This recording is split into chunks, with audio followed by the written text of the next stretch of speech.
Listen to this. Neanderthal fiber technology. Nope, I'm not joking. The concept is real.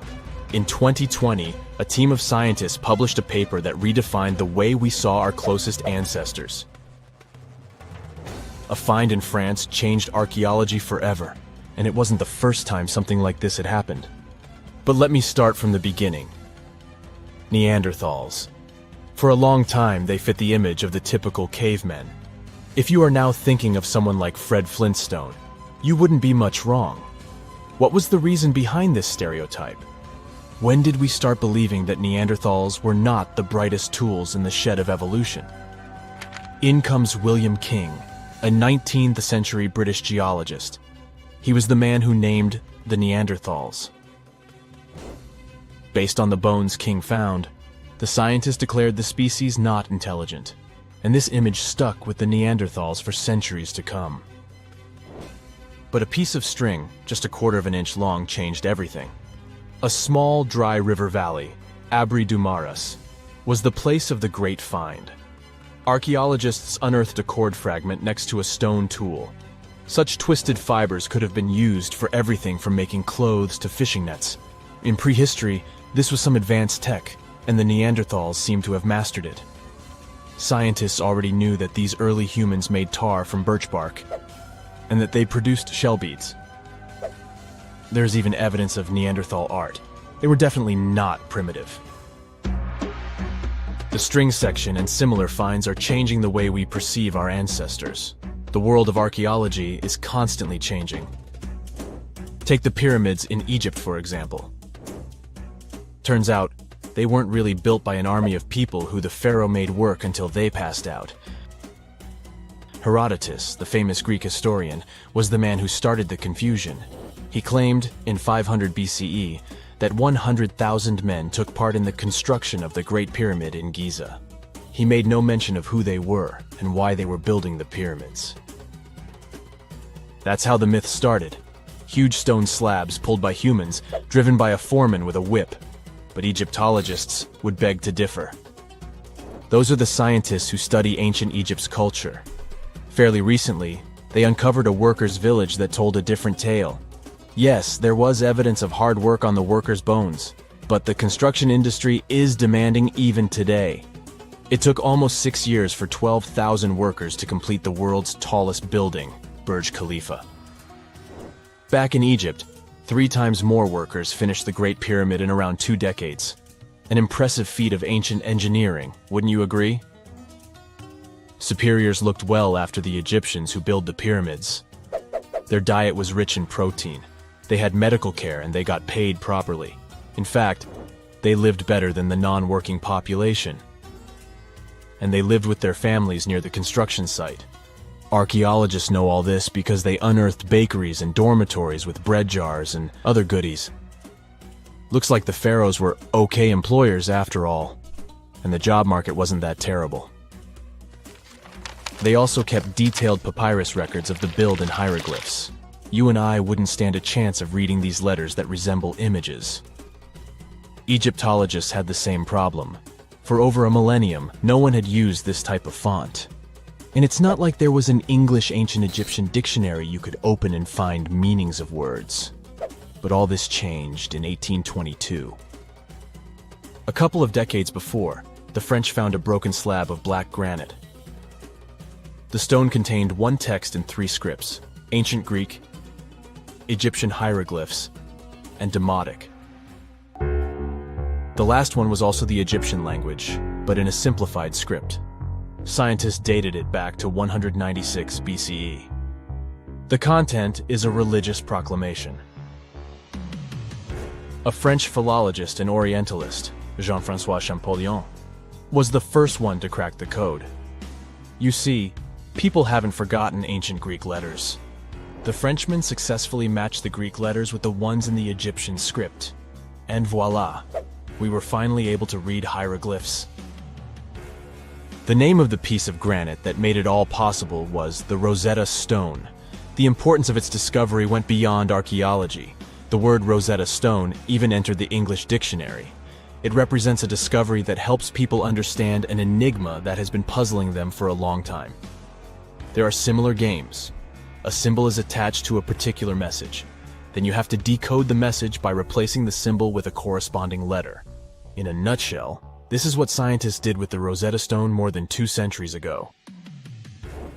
Do you know what is the oldest deciphered language in Europe? It has an unattractive name, Linear B. The script belongs to the Mycenaean Greek language. It predates the ancient Greek alphabet by several centuries. You can easily guess which script it is descended from. Linear A. The people from Crete used Linear B more than 1,000 years ago. During the Late Bronze Age, the Greek civilization that used the script vanished. There was no one who could read Linear B, and more importantly, no one knew it existed in the first place. This was about to change during the first years of the 20th century. A British archaeologist by the name of Sir Arthur Evans excavated a vast palace complex at Knossos, Crete, Greece. This was the center of the Minoan culture that created the enigmatic script. The palace boasted some 1,300 rooms. They had colorful paintings of dolphins, griffins, and bulls. All of these captivated the archaeologists' imagination. But their biggest find was at first overlooked. Thousands of slabs of baked clay. The fire that brought down the palace helped preserve the tablets. It was impossible to read the slabs, though. They were written in an unknown language. The scientific community had to wait for another half a century before Michael Ventris cracked the code. He was an English architect and cryptographer. Ventris studied Greek and Latin. While attending the famous archaeologist's lecture, the young man decided to solve the puzzle of Linear B once and for all. He managed to do so in 1952. One of Ventris's most amazing discoveries was that the script was an archaic form of Greek. But cryptology still hasn't solved the code of Linear A. This writing system will remain a mystery until a motivated young person like Michael Ventris comes along. They wouldn't have to be a professional archaeologist. Basil Brown certainly wasn't. Yet in 1939 he discovered the richest early medieval tomb in Europe. This happened in Sutton Hoo in the southeast of England. This wasn't an ordinary tomb made out of stone. It was a full-size ship, 3 times as long as a London double-decker bus. And that's not all. Apart from its main purpose, the ship was full of riches. Deluxe hanging bowls, feasting vessels, gold and dress accessories, and luxurious textiles were just some of the treasures found. Archaeologists were also amazed by the silverware from distant Byzantium. You probably know this city as Istanbul, Turkey. Even in our age, it's several days' drive from Sutton Hoo. Just imagine how much time and money it cost to import a silver plate in the 7th century. That's when the ship went down, according to archaeologists. The English couldn't have done it. At that time, there was no England. The people living in the British Isles at the time were the Anglo-Saxons. Perhaps the ship from the grassy mounds in Suffolk belonged to one of their kings? We will never know. The local acidic soil did away with any possible evidence, or no one laid there in the first place. It could have been a cenotaph, which is a monument constructed to honor an important person. The archaeologists still don't have a definite answer. But what they have found at Sutton Hoo shed light on the Dark Ages.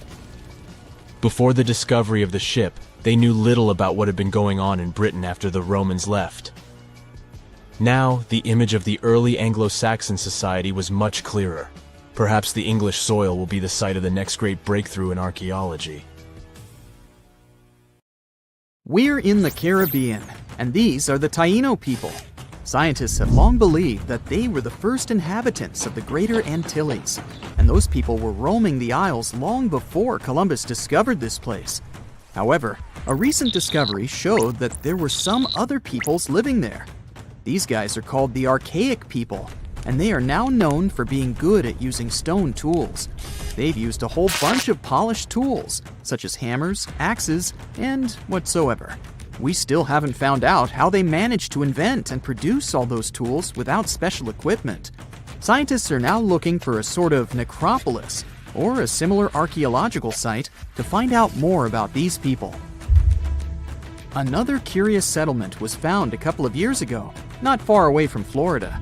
This one is pre-Columbian too, but it seems that the dwellers there were more into fashion than crafting using stone tools. The scientists discovered a complex of 37 oyster shell rings. There were many households with these rings, and the locals would produce beads from the shells of marine creatures. By the way, long ago, beads weren't intended only for fashion, but they were also an important social instrument. People would sew them on their clothes to manifest their power or wealth. Sometimes archaeologists manage to discover whole cities.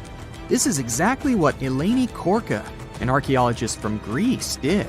She found the lost city of Tania back in 2018. It wasn't a lucky coincidence. The whole search took as much as 34 years. By the way, Tania was even considered a mythical city. The city of Tania was a Trojan-founded city, and the ancient texts claimed it was incredibly wealthy. Well, seems like the texts were true. The archaeologists found around 200 coins on the site. Some jewelry was found there too. For instance, there was an iron ring with a seal.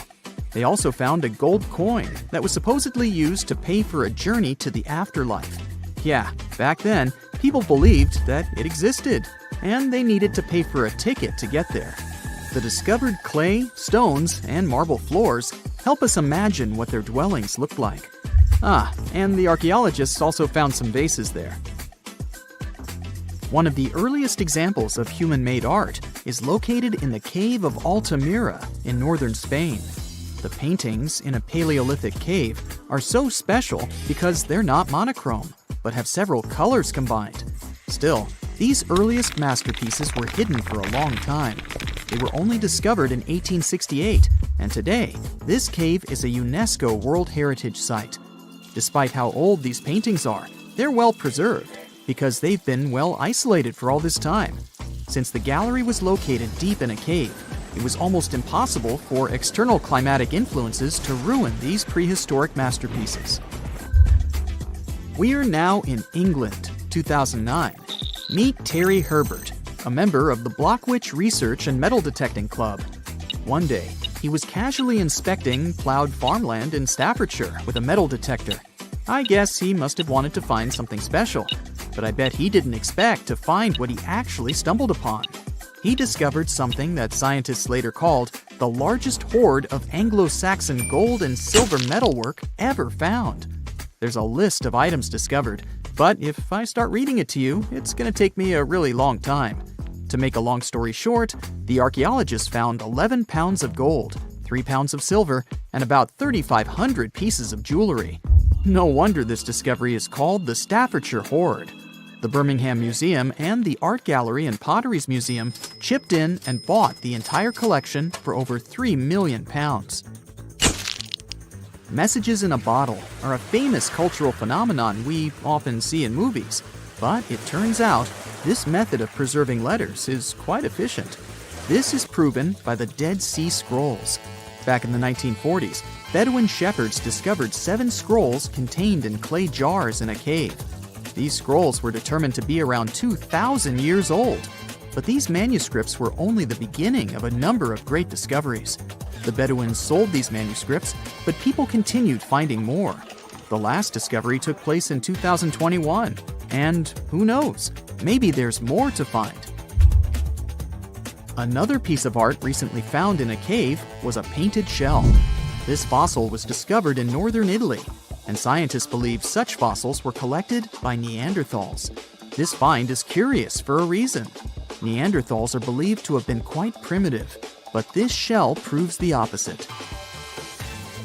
Back in 2004, Robert Muckle, an archaeology professor, heard about a peculiar site hidden in the forest of the North Shore Mountains of British Columbia. Robert knew that a few old cans and a saw blade had been found there. This place was believed to be a sort of logging camp, but a thorough excavation that took 14 years to complete revealed something different. Turns out, it wasn't a logging camp, but a long-lost Japanese settlement. The archaeologists found around 1,000 items, such as white and blue rice bowls, teapots, pocket watches, sake bottles, and buttons. The ceramics weren't that well preserved, so they only discovered hundreds of fragments. In one of his interviews, Robert mentioned that they also found remnants of a bathhouse. The community that lived there was pretty small, since there were only about 14 houses found. The scientists believe that they must have lived there in secret. People have changed their preferences over the centuries. Fashion has certainly changed, and our houses too, not to mention our technologies. But there's one thing for sure that's been unchanged: our love for food. Scientists managed to discover some of the oldest examples of people's favorite food. They inspected some ancient pottery and managed to find traces of best-loved food dating back to around 2000 BCE. It all happened in Sicily. And guess what that food was? No, it wasn't pizza or pasta, but olive oil. And there's more. Researchers from Egypt discovered some lumpy substance in some ancient pottery, which turned out to be cheese. It dates back to the 13th century BCE. I guess it didn't smell nice, since that cheese is estimated to be over 3,000 years old and was bacteria-ridden. Cool fact here, this cheese must have been quite exquisite. After studying it, scientists came to the conclusion that it was cooked with a variety of milks. They claim ancient people used a mixture of cow's milk and sheep or goat's milk. You probably thought, hey, you mentioned olive oil and cheese, but what about bread? Sure, bread is inseparable from almost any culture, and different people have had their own type of bread. And there's scientific proof that bread was one of the first dishes people learned how to cook. A group of archaeologists found some bread that was over 14,000 years old. 14,400 years old, to be precise. What's weird is that people back then weren't familiar with agriculture. They were hunters. And technically, this old bread predates the age of agriculture by 4,000 years. Yeah, there's still much to learn about the ancient world. Here comes not the sun and the Beatles song, but here comes the bonus fact. And right, it's about the Beatles. Yeah, I know, they're not exactly new. The band was formed in 1960. But not all of our facts have to be thousands of years old to be cool. Back in 1966, the Beatles did a live performance of their song Paperback Writer on the TV program Top of the Pops. The BBC somehow didn't record the performance, and all the fans were sure it was lost. Nope. Turns out that David Chandler, a fan of the Beatles, recorded the show with his personal camera. It was long forgotten and stored in the attic for many years. The recording was rediscovered in 2019. I guess that's a pretty cool find. You know how it goes. As the years pass, common knowledge slips away faster than you can say, "What's that thingamajig for?" Just think, our grandkids will probably be scratching their heads over the buttons on our old school phones. So it's no wonder that some ancient artifacts have got us all stumped too. Take a look at this funky object. Any guesses on what it is? A musical instrument, a toy, or maybe something out of this world? Beats me, and even the experts have no exact answer. This little guy is a Roman dodecahedron, discovered by some amateur archaeologists near Lincoln, England. It's shaped like a fist and made of a mix of metals. Now, as for what this thingy was used for, that's the million-dollar question. Supposedly, these guys were all the rage back in the day in northern Gaul and Roman Germany. According to some ancient maps, similar dodecahedrons have turned up in Europe, Britain, and even along the maritime Silk Road in Southeast Asia. The plot thickens as more and more of these dodecahedrons pop up. Some had wax inside, leading scientists to think they were candle holders. Others think they might have been used for knitting gloves, since none have been found in warmer regions. There's even one found in Geneva with zodiac signs etched on it, sparking some woo-woo theories about fortune-telling. And now a fresh discovery has got everyone's head spinning. Could this be some kind of sacred tool for the Romans? Who knows? Maybe it's the first multi-tool ever, invented way before Swiss Army knives were a thing. Carved stone balls from Scotland are another historical mystery. They most likely date back to the late Neolithic period and come in various types, from sandstone to granite. They're all roughly the same size and have intricate, evenly spaced patterns of circular bosses or knobs. Most of these designs have 6 bosses, but the number can range from 3 to 160. Some of these balls are more skillfully crafted than others. and a few even have extra decorations. There are over 400 carved stone balls and mostly found in Scotland, although some have turned up in northern England and Ireland. These stone balls rarely show signs of damage or use, and there are no clues that would give away their function. Most experts think they weren't practical tools, but had some symbolic or social importance, probably a sign of power or prestige within their communities. The Fulkton drums are the 3 stone cylinders from Neolithic Britain, discovered in the late 19th century in a burial mound in East Yorkshire. Nothing similar has been found anywhere else in the British Isles from any prehistoric period. Each drum is decorated with unique designs covering the sides and domed tops. The decorations are mostly geometric, arranged in panels with stylized human faces peeking out from 2 of the drums. Recent studies of the artifacts using new technologies show that the designs had been carved and recarved over time. A team of experts also analyzed the composition of the drums, and it turns out that they were made from local chalk. In the late Bronze Age in Europe, long before coins became common, finely crafted metal objects served as portable wealth and symbols of high status. Across Europe, archaeologists have found all sorts of artifacts, from gold adornments worn by elites to large bronze cauldrons used in feasts. Beautifully decorated gold rings discovered in Wales are among these items. They're known as lock rings and may have been used to hold hair. Now they're flattened after spending nearly 3,000 years underground. They used to have cone-shaped openings at each end. They were found at different times, but were likely worn as a pair and buried together in a single hoard. Other Roman artifacts made of the copper alloy were first catalogued as lunate pendants.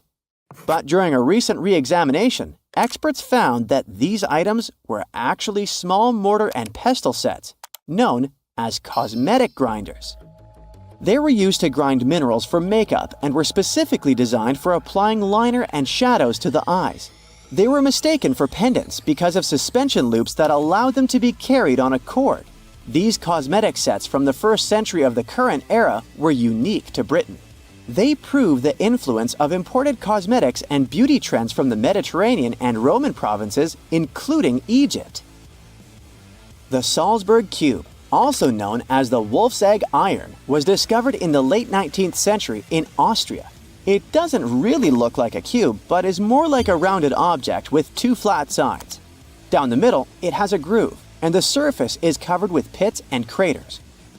Workers accidentally found this artifact when they blew apart a piece of coal. The coal seam it came from is thought to be over 60 million years old. The Salzburg Cube moved between museums, mysteriously vanished in the early 20th century, and then showed up again. Some researchers thought it must be a Victorian-era candlestick holder, but still, no one knows the true story of the cube or its current location. Archaeologists have unearthed an incredible historical find in Pakistan, an ancient sphinx estimated to be around 12,500 years old. The region where it was found was once a busy center of the ancient Indus Valley civilization. It had advanced urban planning, intricate art, and sophisticated drainage systems. The discovery of the ancient Sphinx is a good example of their progressive art. We all know of the Great Sphinx of Giza, but what was the significance of the Sphinx in the Indus Valley culture? Their Sphinx has designs and carvings that show scenes with their daily activities, which means it may have had a more complex role than a symbol of power or guardian. It could stand for a balance between humans and nature, or even a deity associated with agriculture. Arauca in Chile sits on the sandy dunes of the Atacama Desert, known as the driest desert in the world. Long before this coastal town was built in the 16th century, the Chinchorro people called this region their home. Archaeologists found hundreds of their mummies. Radiocarbon dating showed that these mummies are over 7,000 years old, which makes them 2,000 years older than the famous Egyptian mummies. The Chinchorro used special techniques to preserve the mummies, not just relying on the dry climate for that. And unlike the Egyptians, they didn't just do it for the elite members of their society, but for everyone. no matter what age or status they had. The local people living in Aruca now are so used to finding mummies in their backyards that they don't feel weird about living among them. In the winter of 1850, a powerful storm with extra high tides hit the west coast of Orkney, Scotland. The wind and waves ripped away the surf, covering a mound, and revealed stone-built structures beneath. A local antiquarian decided to dig up the village that he thought was from the Iron Age. He managed to unearth the remains of 4 houses and many artifacts from 2 villages. The villages had been buried under sand, so everything was really well preserved. Carbon dating wasn't a thing back then yet, so it was tricky to tell the exact age of the villages. Almost a century later, with new tech, researchers were finally able to tell that the place was actually from Neolithic times. You can still see stone dressers and box beds in the prehistoric houses. Archaeologists and historians working on the famous terracotta army think that it might have been inspired by or modeled on ancient Greek sculptures. It would mean there was a cultural contact between East and West much earlier than we thought, long before the Silk Road trade route. There was probably Western influence in China during the era of its first emperor, who took the throne in 246 before the current era. Before that time, China didn't have a tradition of building life-sized sculptures. Earlier terracotta soldiers were much smaller, less than 10 inches tall. Greek artists might have even been present to train Chinese sculptors. The ancient Indian texts mention beautifully decorated chariots or entire palaces called vimanas that could take off and, in a matter of seconds, fly away as far as space. Some people believe these vimanas only existed in Indian mythology, but it's also possible that they were based on a real technology that had been lost over the centuries. According to the Vedas, ancient Indian religious texts, there was the elephant vimana with several engines and many other types named after animals and birds. There was one for local travel, one for visiting different countries, and one for traveling to the moon and various planets. They could develop a great speed. One vimana had the superpower of invisibility. Another one was shaped like a sphere and was built on the winds produced by Mercury. This vimana was said to generate an enormous ray like the sun and make noise like the storm's thunder. All the vimanas were unbreakable and perfect for attacks on foes. Now, to operate a vimana, you'd need to know a lot of stuff, pretty much like today's airplane pilots, 32 secrets in total. They'd cover the aircraft structure and the secrets of taking off and maneuvering without crashing. That's a good thing. The pilot was also expected to know how to be seen and unseen, how to be hidden, how to be quick, how to manage contractions and expansion, and many other tricks. To hide the flying machine from foes, the pilot was instructed to move to the 8th atmospheric layer above the Earth and use the power of dark solar rays. This instruction might sound a bit weird, but there were others, more realistic ones, which still make sense in modern aeronautics. There are sections of ancient texts on the vimanas that focus on details like flight paths, pilot training, navigation, and even suitable clothes for pilots and recommended food for long flights. There was also a lot of technical detail about the use of heat-absorbing metals, the metals utilized, and melting points. The supporters of the theory that the vimanas were more than just myths are sure that the ancient Indians would unlikely go into all these details just for a beautiful story. So, the flying palaces might have been real and way ahead of their time, like many other great Indian inventions. Back in the 6th century BCE, an Indian physician named Sushruta basically wrote the original guide to medicine and surgery. They even called him the father of surgery for his work. Sushruta laid down the details on hundreds of medicinal plants and described complex surgical procedures. He gave instructions on nose reconstructions and skin transplants from one part of the body to another. The original method of rhinoplasty, which involved taking a piece of skin from the forehead to reconstruct the nose, is still used today. But back then, it had a slightly different purpose than surprising your followers on social media. Those nose jobs helped out folks who had lost their noses as punishment for crimes or in fights. Now you gotta thank an ancient Indian math prodigy for the invention of zero. It might not seem like a big deal, but without it, we would have no binary system and no computers. People before the 5th century CE were only thinking about some sort of a sign to indicate nothing. The invention made addition, subtraction, and other mathematical operations a whole lot easier. You can see the oldest zero in existence carved in the wall of a temple in Gwalior, India. The Indus Valley Civilization was using rulers in 1500 BCE and earlier. Made from ivory, these rulers were found during excavations in what is present-day Pakistan and northwestern India. They were widely used in architecture with amazing accuracy. They had units corresponding to slightly over 1 inch that were marked with precise subdivisions within 5/1000ths of an inch. The next invention is more of a concept than a physical item. Standardization is all about setting the rules based on a bunch of people, things, or interests. One of its cool applications that we've all gotten used to is standard weights. Whether you're using pounds or kilograms, you need these universal measurements for weight, right? For this, we owe a big shout-out to the merchants from the Indus Valley Civilization who lived around 4,000 years ago. They were measuring everything from food grains to fancy luxury goods using these standardized weights. And their weights had decimal and binary mathematical systems going on. They didn't have high-tech gear, but they pulled off some serious precision using complex calculations and even sand for construction.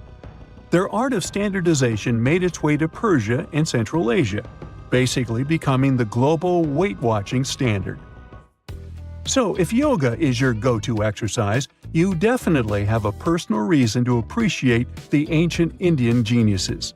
Over 5,000 years ago, during the rule of the Indus-Sarasvati civilization in northern India, yoga was first mentioned in the Vedas.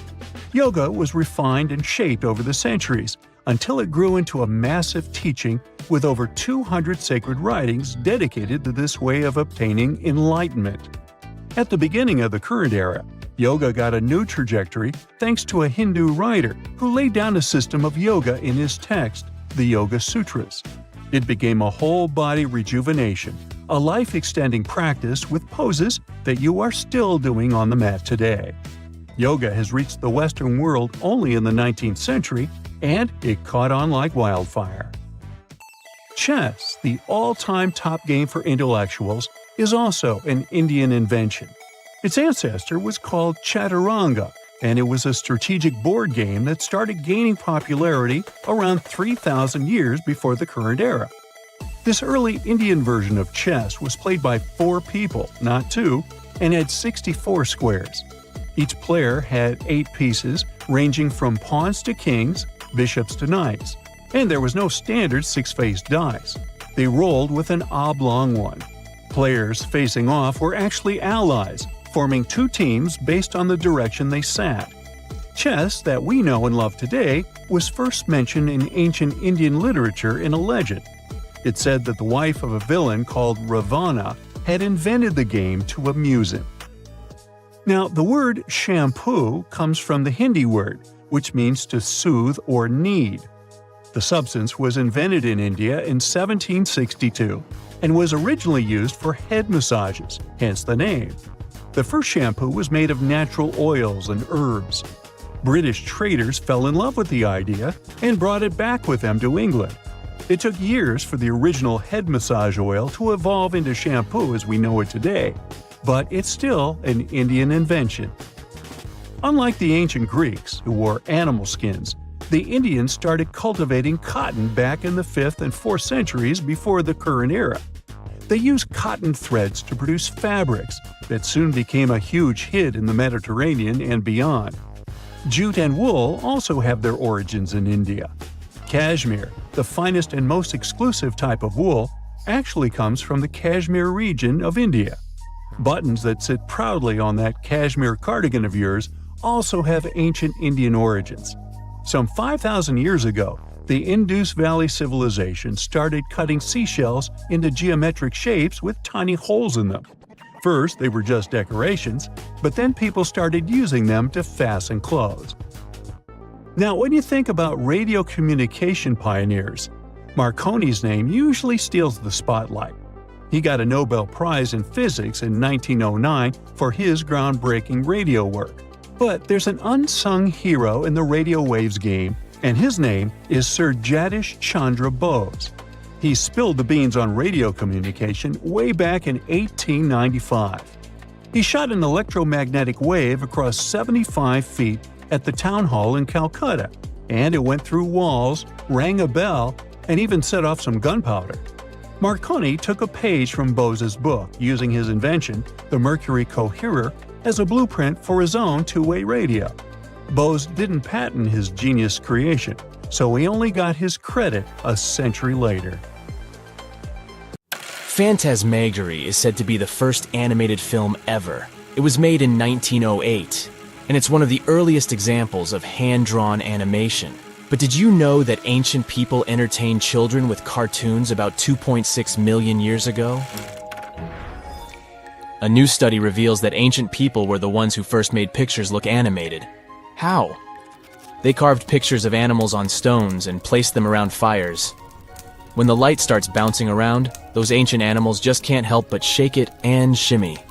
The prehistoric carvings come to life in the flickering firelight, with those animals jumping in and out of focus like they're ready to party. Imagine how fun it would have been for prehistoric families to sit around a fire and create these animated carvings. It turns out that even some of the ancient wall paintings and carvings found in caves were inspired by their appearance in the moving light and shadows of flames. So, basically, these old-timey carvings were made to come to life when firelight hit them. And now researchers made a movie showing that cool effect on a 3D model of some horse engravings. The study says our brains are wired to see moving things in changing light, which is why these carvings probably mattered to our ancestors. In other words, cave people were like, hey, let's carve some cool stuff on this rock, and when we light a fire, it'll look like it's moving. And now these scientists were like, that's awesome! Let's make a movie to show this, everyone! Andy Needham and his teammates used modern scanning and virtual reality tech to study 50 flat carved rocks called plaquettes made of limestone. These rocks were found in southern France back in the 1800s and now sit in a museum in London. They are covered in 77 realistic carvings of all sorts of animals, like horses, reindeer, and chamois. Apparently, Homo sapiens, with a lot of time on their hands, made these engravings a whopping 12,000 to 16,000 years ago. Needham realized that many of these carved rocks were harmed by fire, some covered in white ash, others dried or fractured because of heat. Upon closer examination, he discovered pink bands of discoloration resulting from iron deposits in the stone. What's more interesting is that the animal engravings were often superimposed on top of each other, sometimes even melded together, or fitted around each other like some kind of prehistoric animal jigsaw puzzle. Rather than tossing out the old and starting anew, the ancient artists took animal body parts to create new hybrids. For instance, one of the rocks depicts both a horse and a wild cattle-like creature known as a bovid. In this masterpiece of prehistoric art, the horse's abdomen and neck become the back and neck of the bovid, while the horse's head forms the bovid's ear. What a creative way of recycling. Researchers believe that the prehistoric rocks from Montestric were used as primetime entertainment for our ancestors. More than one person carved the animals. People from different levels of skills showed their artistic glory, and it was a group effort. The fact that these rocks were found together also suggests that this was a community activity. So it's like families were all gathered around the TV, carving rocks and cheering on their favorite carved animals. Who needs Netflix when you have Paleolithic TV? The engravings on these rocks and the signs they were exposed to heat suggest they were created to look like they were moving.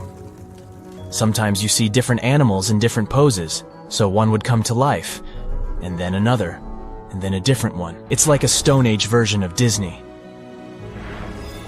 Similar techniques might have influenced some of the ancient cave paintings, such as those at the breathtaking Chauvet Cave in southeastern France. The animal portraits there are also overlaid on each other, and some look like they were heated by fires underneath them, which means that our prehistoric ancestors might have been the first animators in the world. Alright, since we talked about young people's favorite pastime activity, shall we take a trip back in time to discover the world's oldest toys? One of the most ancient toys discovered was a simple ball made from clay and found in the ruins of ancient Mesopotamia. It might seem like a simple toy, but our ancestors were playing with them as far back as 3000 BC. But back then, they didn't have fancy video games or elaborate board games, so a ball was the pinnacle of entertainment. But the Mesopotamians weren't the only ones having fun. In ancient Greece, children played with dolls made of clay. In Egypt, kids had toys shaped like animals, but they also had dolls made from materials like clay, papyrus, and ivory. But the most impressive thing about these dolls? They had movable limbs. That's right, our ancient ancestors were playing with articulated dolls before it was cool. But it's not all fun and games. Toys also had a practical purpose back in the day. In fact, many of the toys discovered by archaeologists were actually used to teach children important skills. For example, Egyptian children played with dolls that were shaped like doctors, which helped them learn about medicine and healthcare. And let's not forget about the toys that were used to train future warriors. In ancient China, kids played with toy horses and chariots, which helped them prepare for a life of battle. Talk about getting a head start on your career. Moving on to primitive board games, which have been around for over 5,000 years. The oldest board game is called sediment and was discovered in ancient Egyptian tombs. It's a bit like a cross between chess and backgammon, and it was so popular that it was played for over 2,000 years. Now that's a game with staying power. But let's not forget about toys for the little ones. Archaeologists have found ancient rattles and whistles that were used to entertain even younger members of their families. And if you thought your kid's toy collection was impressive, just wait until you hear about the ancient Egyptian princess who had over 100 wooden toys in her chamber. But perhaps the most surprising toy of all was the yo-yo. That's right. The yo-yo has been around for over 2,000 years. It was first invented in ancient Greece and was often used in battle, believe it or not. But eventually people realized that it was much more fun to just play with it and do tricks. Marbles are also around as a toy that has been entertaining kids, and some adults, for thousands of years. Archaeologists have found evidence of marble dating back to around 5,000 years ago in the Indus Valley civilization. Back in those days, marbles were made from all sorts of things. Want to take a wild guess? Okay, I'll tell you. Fruit pits and small pieces of smoothed stone.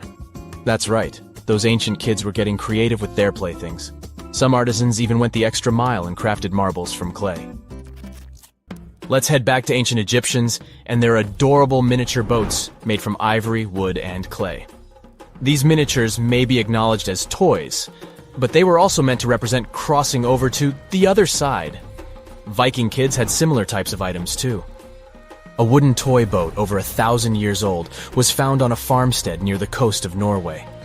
This toy looked like a real boat, and it would have been the ultimate cool thing, just like how kids today go nuts over race cars and drones.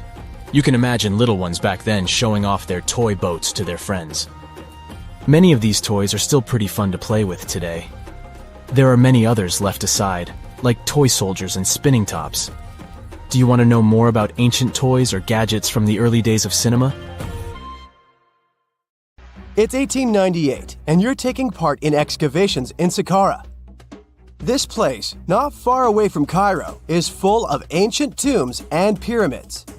You're in your Indiana Jones mood and hope to find something really phenomenal to become famous. Gold, manuscripts, treasure maps, mummies of famous pharaohs. Wait, a wooden bird? You're really disappointed as it looks like a regular toy. An old one, but still. Little do you know that years later, someone would propose that your bird was actually an ancient monoplane. So the artifact, nicknamed the Saqqara bird, is made of a sycamore tree. The birdie has a wingspan of just 7 inches and weighs around 40 grams. A perfect original souvenir from Egypt, I would say. It's over 2,000 years old and looks pretty plain, without any carvings of feathers or other intricate ornaments. It has a beak and eyes though, which makes our find look like a hawk, the emblem of the deity Horus. Its tail is rather unusual as it's squared, looks weirdly upright, and it seems like the sunken part of it was the place for a now missing piece. Humans love solving a good mystery, so there have been several attempts to explain the use of the birdie. First, quite simply, is that it was a ceremonial object. The second idea is that it was a toy for a child from some well-off family. It could have been some sort of boomerang, which was a popular concept in ancient Egypt. Then there was a theory that the bird had been used as a weather vane. But this one has been debunked as the figure doesn't have any holes or markings, except for the one made at the museum in Cairo to fix the exhibit on a stick. So there was no way to hang it in the past. Almost a century after the bird was found, Egyptologist Dr. Khalil Masiha proposed a new theory that it could have been a model of a monoplane. He believed the bird was missing a horizontal tailplane. Otherwise, it had its wings set at a right angle, similar to that of modern planes. It could have worked to generate the aerodynamic lift necessary for flights. Dr. Masiha also claimed that it was common at that time to place miniature models of technological inventions in tombs. So, did the ancient Egyptians really invent the plane in 200 BCE? That would make the Wright brothers, who are considered the inventors of aviation, really upset. They made one of their first flights only in 1903. There's just one way to know for sure, and that is to test the model. But you know, the ancient museum in Cairo would unlikely let one of their cherished exhibits fly around like a toy. That's why glider designer Martin Gregory built a similar model, this time of balsa wood, and concluded that even with the missing tailplane, the plane wasn't much of a flyer. Case solved? Not really. This didn't sound convincing enough to the History Channel, so they invited an aerodynamics expert to build another replica of the bird. He tested it in weather conditions similar to those in Egypt and was impressed with the little plane's abilities. So, if they did invent the prototype of a plane back in the times of pharaohs, it would be a good example of an oopart. That's an out-of-place artifact, an object that's way ahead of its time in terms of technology or history. And the Saqqara bird isn't the only example of such a revolutionary concept. In 1901, a group of divers retrieved the Antikythera mechanism from an underwater shipwreck near the Greek island of Antikythera. It's been dubbed the world's first analog computer, and it's currently dated around 100 BCE. The bronze mechanism could tell the position of the sun, moon, planets, and stars, as well as the lunar phase, the dates of upcoming solar eclipses, and even the speed at which the moon moves through the sky. No one's sure who used it and how or where it was made. But it's obvious that it's extremely precise and way too advanced for its time. The first flushing toilets in the world were invented in the middle of the 20th century. Just kidding. The ancient Minoans on the Mediterranean island of Crete and the Indus Valley civilization both came up with this brilliant invention at the same time, around 4,000 years ago. The plumbing and sanitation were so well done that no one managed to design anything better until 2,000 years later. One ancient Minoan lavatory was discovered at the Palace of Knossos. It looks like it had a wooden seat set over a tunnel that directed water from a rooftop reservoir to an underground sewer. Other varieties got water from jugs. Only the super rich people could afford all this glory. So if you wanted to shop for real estate back then, the flushing toilet would be a telltale sign you were in the rich neighborhood. Automated doors became a cool, seemingly new invention back in 1931. But the technology behind them is actually much older. Think the 1st century CE old. Mathematician and engineer Heron of Alexandria came up with a hydraulic system to open and close temple doors. To bring it into action, you need to light a fire to produce heat. There was a brass pot under the fire, half filled with water. The inventor connected the brass pot to containers that acted as weights. When the fire was burning, the water moved into the containers. They went down and pulled the ropes. It was nothing like a supermarket door that opens in front of you before you even have time to think. Heron's door took hours to open, and there was no way to stop the process. That's why they only opened the doors once a day before people entered the temple, to add some mysticism at the temple during ceremonies. Spooky. Looks like the first ever battery was invented in Baghdad around 2,000 years ago. A German archaeologist found this oval-shaped clay jar in 1938. Scientists are still not sure what purpose it served and who exactly invented it. There is a theory that it was used for electroplating objects with precious metals. When they filled it with a weak acid like vinegar, the battery produced around 1 volt of electricity. Another theory says it was a vessel for sacred scrolls. Would you like to buy contact lenses designed by Leonardo da Vinci himself? In 1508, he invented a glass lens with a funnel on one side. You were supposed to wear it with water inside to improve your vision. Sounds a bit uncomfortable, doesn't it? So, around a century later, French scientist René Descartes decided to improve the idea and make the cornea contact the future lenses. Contacts because they contact your eyes, get it? The glass tube with liquid did help improve vision, but blinking was sadly impossible. 2.5 centuries later, new technologies in the glass industry let scientists design contacts that would fit in the eye and even let the wearer blink. Thanks, guys! Still, those lenses were made of heavy blown glass and didn't let the eye breathe. About 50 years later, contacts became plastic, lightweight, unbreakable, and scratch-resistant, but still covering the entire eye. And then, in 1948, an English optical technician accidentally sanded down a plastic lens and figured out they'd still be in place even if they covered only the cornea. Imagine you're living in 19th century London and need to send a message to New York. It would have taken about 10 days to get there by ship. So when delivery time went from days to hours in 1858, it was a true sensation. The first message was sent by Queen Victoria herself.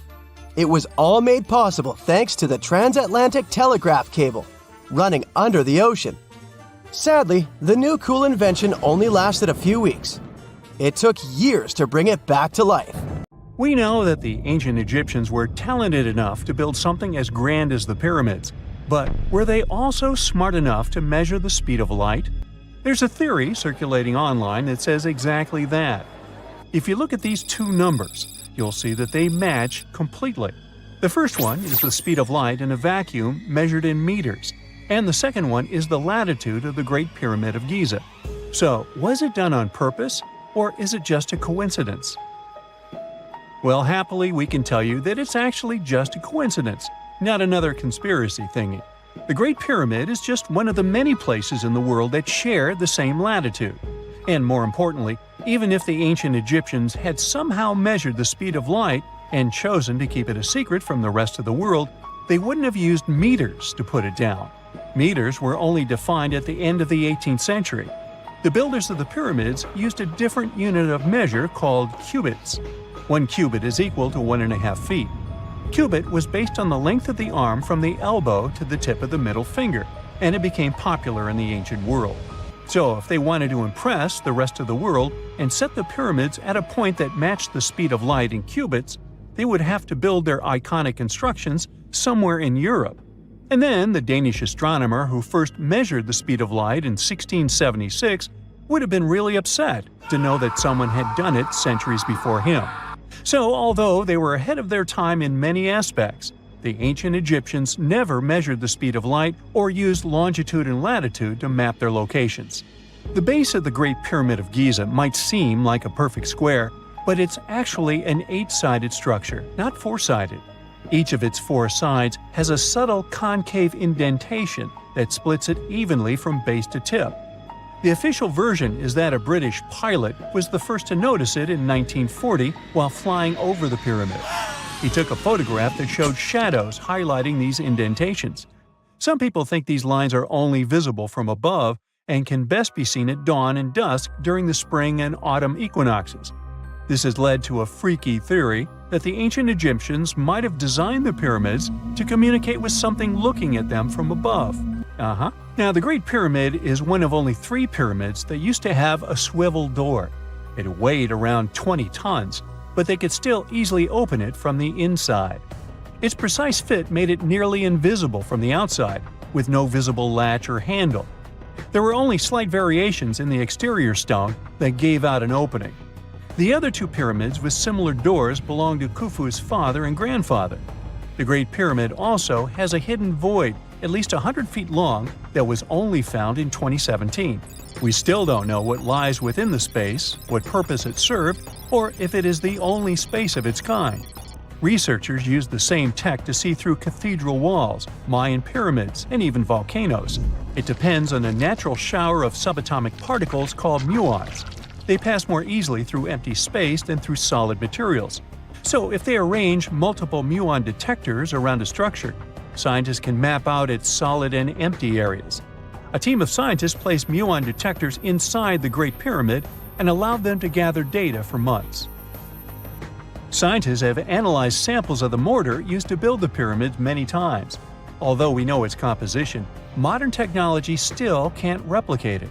The mortar is mostly made from processed gypsum, but it wasn't used like the cement we use for bricks today. Instead, they used it to support the joints between the massive stones as they were set in place. The estimated amount they needed to construct the Great Pyramid was around 500,000 tons of mortar. The gypsum mortar is stronger than the stones themselves and has held up for thousands of years. Now, all 4 sides of the Great Pyramid are aligned with the cardinal points – north, south, east, and west. According to geologist and engineer Glenn Dash, the alignment is accurate to within 4 minutes of arc, or 1/15th of a degree. The architects managed to achieve this without modern tools like drones, blueprints, or computers. Many researchers try to explain this construction miracle. Maybe they used the pole star or the sun's shadow. Dash recently proposed a new, simpler idea. The Egyptians might have used the autumnal equinox to align the pyramids. It happens twice a year when the Earth's equator passes through the center of the sun's disk, making day and night nearly equal in length. To test his theory, Dash conducted an experiment on the 22nd of September 2016, the first day of the fall equinox. He used a special rod the Egyptians had to cast a shadow and tracked its tip at regular intervals, forming a smooth curve. By connecting 2 points of the curve with a taut string, he created an almost perfect east-west line. Dash noted that on the equinox, the shadow's tip runs in a straight line, nearly perfectly east-west, and with a slight counterclockwise error. There's a similar error in the pyramids. Although his experiment was conducted in Connecticut, Dash believes that the same method would work in Egypt.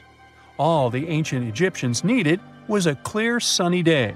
They could determine the fall equinox by counting 91 days from the summer solstice. But they left us few clues, and no engineering documents or architectural plans have been found that explain their methods. So they might have mapped shadows, but it's not definite. Now, scientists have long wondered how heavy stone blocks were carried to the pyramid sites, and they might finally have an answer. A research team from the University of North Carolina, Wilmington, has discovered that 31 pyramids are likely to have been built along a long-lost ancient branch of the River Nile. It's now hidden under desert and farmland. For many years, archaeologists have thought that ancient Egyptians must have used a nearby waterway to transport materials, equipment, people, and whatever else they needed to build the pyramids on the river. But up until now, they weren't certain of the location, shape, size, or proximity of this waterway to the site of the pyramids. The group of researchers used radar satellite imagery, historical maps, geophysical surveys, and sediment coring to map the river branch. They believe it was buried by a major drought and sandstorms thousands of years ago. The team managed to go below the sand surface and get images of some hidden features thanks to radar technology. They found hidden rivers and ancient structures running at the foothills of where most of the ancient Egyptian pyramids lie. The discovery of this extinct river branch helps explain the high pyramid density between Giza and Lisht, in what is now an inhospitable area of the Sahara Desert. Now, Egypt isn't the only country with the most pyramids in the world. The champion's title here goes to its southern neighbor, Sudan. It has between 200 and 255 pyramids, compared to Egypt's measly 138. They were built by members of the Kingdom of Kush, an ancient civilization that ruled the lands along the Nile River many years ago. They started erecting pyramids around 500 years after the Egyptians had stopped doing it. Their pyramids are much smaller than the Egyptian ones, but were built for the same purposes. Archaeologists are still working to find out how the pyramids in the Sudan were built, how long it took to complete them, and what happened to their society. Before we get into the reason why and how there are pyramids all around the world, let's talk about some of the examples. I'll start with the Pyramid of the Sun in Mexico. These folks really knew how to build a city. Their well-planned urban center spanned over 7 square miles and boasted several pyramids. But the Pyramid of the Sun is the most impressive. This giant pyramid was built way back in 100 CE and is one of the biggest structures of its kind in the whole Western Hemisphere. It's so big that it's 216 feet high above the ground. If you ever find yourself in this ancient city, you won't be able to miss the Pyramid of the Sun. It's right there on the east side of the Avenue of the Dead, the city's main north-south street. To build this incredible pyramid, around 1 million cubic yards of material were used, including a special kind of red volcanic rock called hued tezontle. Impressive, huh? We don't know too much about the people who built the Pyramid of the Sun or its purpose. But archaeologists believe there was once a temple on top of it. When explorers went below the pyramid in the 1970s, they found a bunch of cool tunnels and chambers. In 2011, they even found a secret stash of clay pots, obsidian pieces, animal bones, human figurines, and a mask. Who knows what other secrets the pyramid is hiding? If you decide to see this one, you must climb the pyramid using the 248 uneven steps on the west side. Watch your step. Sudan got some pyramids too. Nubian pyramids aren't as big as the ones in Egypt, but they still got around 200 of them. These ancient pyramids have been home to the tombs of the pharaohs of the Meroitic Kingdom for almost 1,000 years, who ruled Egypt from Nubia to the Mediterranean Sea. The pyramids at Meroe were constructed using granite and reddish sandstone. Oh, and did you know that Sudan has more ancient pyramids than Egypt? The Kushite pyramids depict the indigenous architecture and burial traditions of Nubia's Napata and Meroe kingdoms, which ancient Egypt influenced. Meroe, the burial site of over 40 queens and kings, is the most extensive Nubian pyramid site.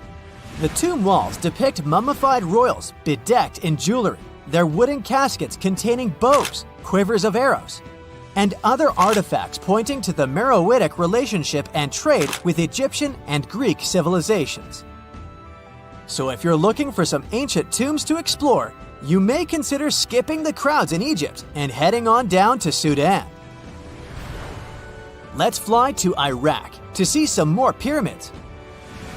Ziggurats have fancy receding layers and tiered temples. Instead of a smooth exterior, it has tiers like a cake. Perfect for all the important work and rituals that went on inside. You can find these towering structures scattered throughout Iraq and Iran, and they're a real testament to the power and skills of the people who built them. One of the biggest and most impressive ziggurats is the ziggurat at Ur. It's basically a giant rectangular pyramid that stands a whopping 70 to 100 feet tall, with 3 levels of terraces and a temple on top. Can you imagine how many baked bricks it took to build that thing? Try 720,000 for just the lower portion. This particular ziggurat was built for Sumerian king Ur-Nammu. Similar to other ones, this pyramid has been around for thousands of years, so it got a little rough around the edges. Thankfully, the Babylonian king Nebuchadnezzar II and some archaeologists came to the rescue in the 6th and 20th centuries respectively. And now you can find this near Talil Air Base.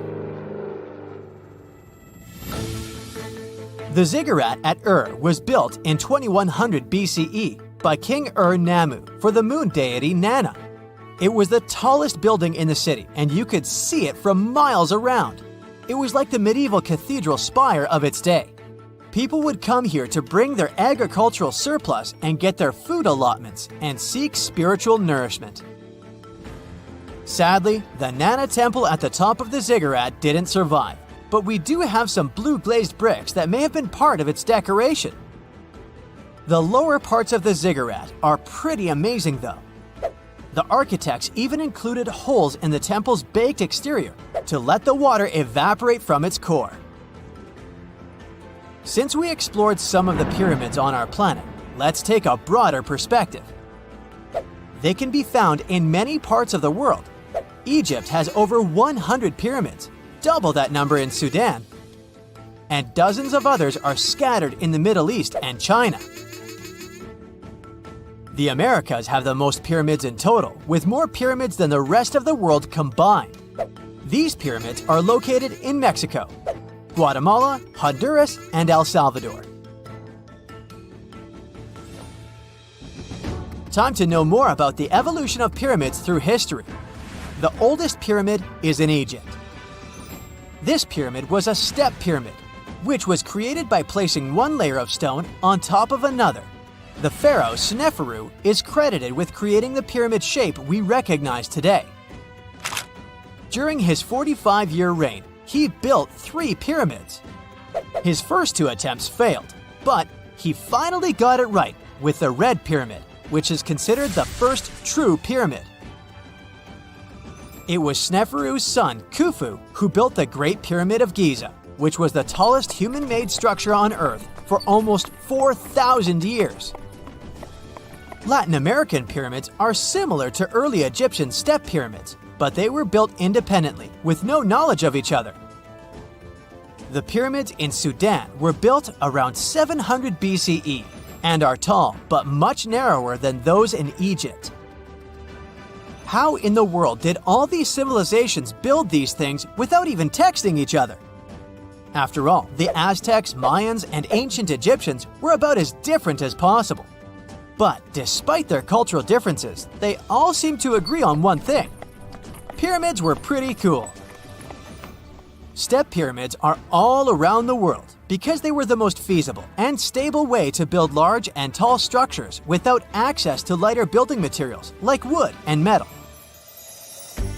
The triangular form with a square base is the best way to build a sturdy structure, and having a cube structure would require more material for less height. Now, when it comes to pyramid design, the Egyptian pyramids were like giant triangles with a square base, smooth sides, and a pointy top. On the other hand, the Aztecs and Mayans went for a tiered cake look, with steps leading up to a flat platform on top. So, while all these pyramids share the same basic shape, they have their own unique flair. Each group built its pyramids using different materials, techniques, and slope angles. So while they may have been inspired by each other's work occasionally, they were just doing their own thing. Egyptian pyramids had smooth, angled sides that were designed to help the pharaoh's soul ascend to heaven. The Pyramid of the Sun was built over a series of caves that served as a passageway for the deities. The Maya built the temple of Kukulkan in Chichen Itza to honor the deity Kukulkan, usually represented by a serpent. Nicknamed El Castillo, it has 91 steps on each side, plus a platform. That's 365 steps, one for each day of the Mayan calendar. Tell me, Brightsiders, how were pyramids built? To begin with, humans made them, not a foreign race from space that landed on Earth. You see, one thing that all pyramids have in common is that they were built without advanced tools or even the wheel. It took a lot of people to build them, including skilled laborers and architects. For example, it's estimated that 20,000 people built the Great Pyramid of Giza, and it's believed that most of them were skilled laborers. Building pyramids was a massive undertaking that required years of planning and effort. The Great Pyramid at Cholula, Mexico, took 600 years to complete. Have you heard of Göbekli Tepe? It's an ancient site in Turkey that literally made historians rewrite history books. Over 11,000 years ago, a group of prehistoric humans crafted an enigmatic masterpiece that's even older than Stonehenge.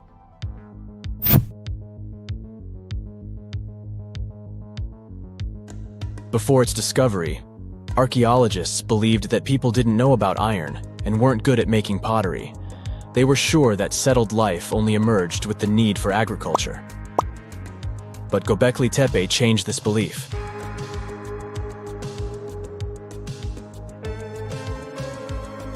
The place has revealed that it was the temple that paved the way for a settled life, not agriculture. Until this discovery, researchers believed that farming was the catalyst for sedentary living. Meet Professor Schmidt, the guy whose findings changed this theory. He managed to prove that hunter-gatherer communities laid the very foundations of this way of life.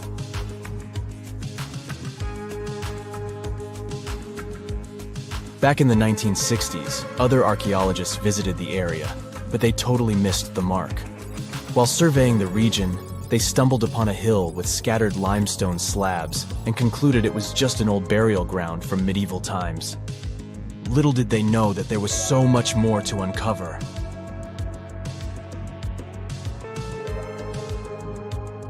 In 1994, Schmidt embarked on his own survey of prehistoric sites in the area. Surprise! He instantly realized he had discovered something truly extraordinary. Unlike the nearby flat and barren plateaus, Göbekli Tepe had a gently rounded top, rising 50 feet above the surrounding landscape. Funny enough, the translation of this place's name is Potbelly Hill. Schmidt was sure only humans could have made something like this.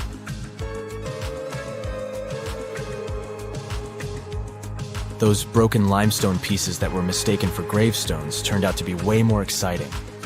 It was like stumbling upon a hidden treasure. The pieces took on a whole new meaning, and Schmidt with his team was about to dive into the secrets waiting beneath the surface. To their surprise, they found no traces of a settlement. No hearths for cooking, no houses, and none of those adorable clay figurines commonly found in nearby sites of similar age.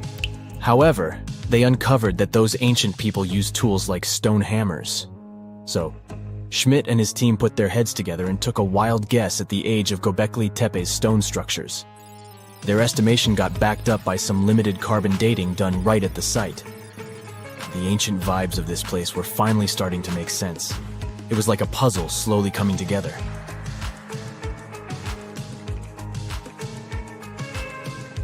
You may think that back then, people didn't have special tools to create something as cool as Göbekli Tepe. Not true. Turns out, these prehistoric folks used flint tools instead of fancy metal chisels. They were also skilled at chipping away softer limestone and crafting pillars right on the spot. Afterward, they carried the pillars a short distance to the summit and placed them upright. Once the stone rings were complete, they covered them with layers of dirt. Over time, they added new rings, and voila! You've got a cool hill to impress people in the future.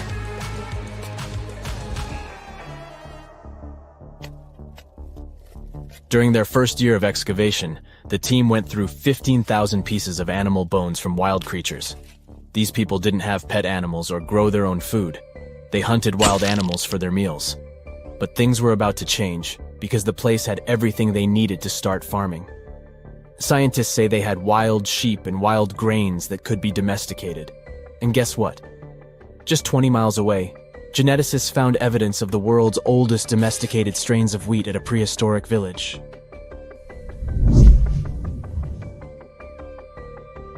These amazing findings have completely changed how we view civilization. In the past, experts believed that people needed to learn how to farm and settle in one place before they could build temples and develop complex societies. But guess what? Schmidt's research flips that idea on its head. He claims that the incredible effort put into constructing these astonishing structures actually set the stage for the development of advanced societies.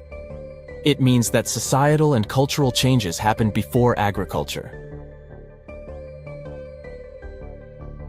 Schmidt has this fascinating hypothesis about Göbekli Tepe. He thinks it could have been a special burial site where people left their loved ones. And here's the twist. The burial site was adorned with fancy statues and symbols representing deities from the spiritual realm. The idea that Göbekli Tepe could have served as a sacred place adds another layer of complexity to the whole story. While the site's true purpose may remain elusive, Schmidt's insights invite us to consider the profound interplay between life and the afterlife, and the deep reverence ancient hunter-gatherer societies may have had for their departed ancestors. Now let's talk about the stars of the show, the mesmerizing T-shaped columns that dominate Göbekli Tepe. These mysterious structures range from 10 to 20 feet tall and most likely represent stylized human figures. But one figure stands out from the rest, the three-dimensional lion relief. This depiction really fires up our imagination. Why? Because it hints at the possibility that lions roamed Anatolia during the Neolithic period.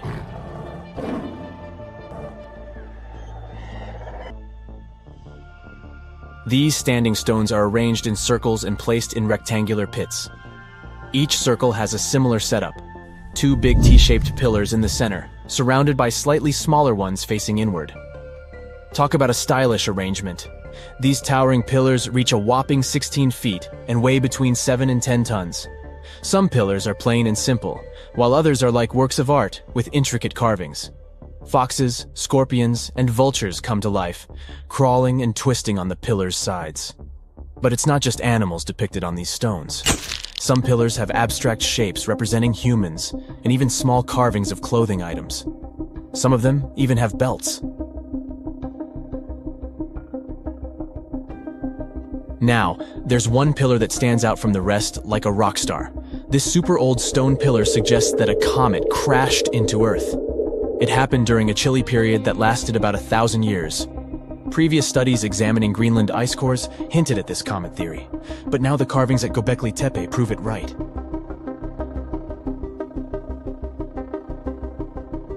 The carvings on the pillars are like a historical comic strip. They even show a headless human figure. Researchers fed the images into a computer and discovered their connections to constellations, indicating that this temple might have been an ancient observatory. It's like our ancestors were trying to document this cataclysmic event in their own unique way. Archaeologists have been excavating and researching Göbekli Tepe since the mid-1990s, peeling back layers of history and providing us with a deeper understanding of the intricate relationship between various elements. They have no plans to stop the whole process for another 150 years. Who knows what else they'll find? You see, Göbekli Tepe has been labeled purely as a ritual site with no signs of domestic activities. We were led to believe that the absence of water meant it couldn't support semi-sedentary communities. But scientists believe it's time to shake things up and approach Göbekli Tepe with fresh eyes. It's time to question what we believed before and use new evidence and different ways of thinking. Like, there might have been a group of people living in the area who didn't stay in one place all the time. They moved around a bit but still had their own civilization, living in the area semi-sedentarily. Göbekli Tepe is not just home to a single temple, but an astounding collection of over 20 ancient structures. As archaeologists delve into the depths of this wonder, they are unraveling its unique layout, featuring two prominent focal points at the heart of each establishment, complemented by smaller structures and dividing walls. What's even crazier is that in this area, there are over 200 obelisks, which are narrow tapering monuments. How do you imagine ancient megaliths? Perhaps Stonehenge in England or the Great Pyramid of Giza in Egypt come to mind. They've become household names. Millions of people visit these sites every year. But thousands of miles away from such tourist hotspots, there is a mystery. Ruins of a city that is several hundred years old. And it doesn't sit in a desert or on a grassy plain. Its former inhabitants constructed it on a coral reef in the middle of the Pacific. The tiny island nation of Micronesia lies between Hawaii and the Philippines. The country is composed of 600 islands and islets. Because of its remote location, very few people visit Micronesia. The little tourists they have mostly come to go scuba diving in its azure waters. they often miss the opportunity to visit the only ancient city that stands on a coral reef, Nan Madol. Its home island is slightly smaller in size than New York City. Its ruins are made of heavy stone columns. There are walls and platforms, but one thing is missing: art. There are no ancient carvings to help archaeologists determine how ancient islanders constructed the site. Still, an international team of researchers was able to date Nan Madol. They presume that the history of the city goes back to the very end of the 12th century.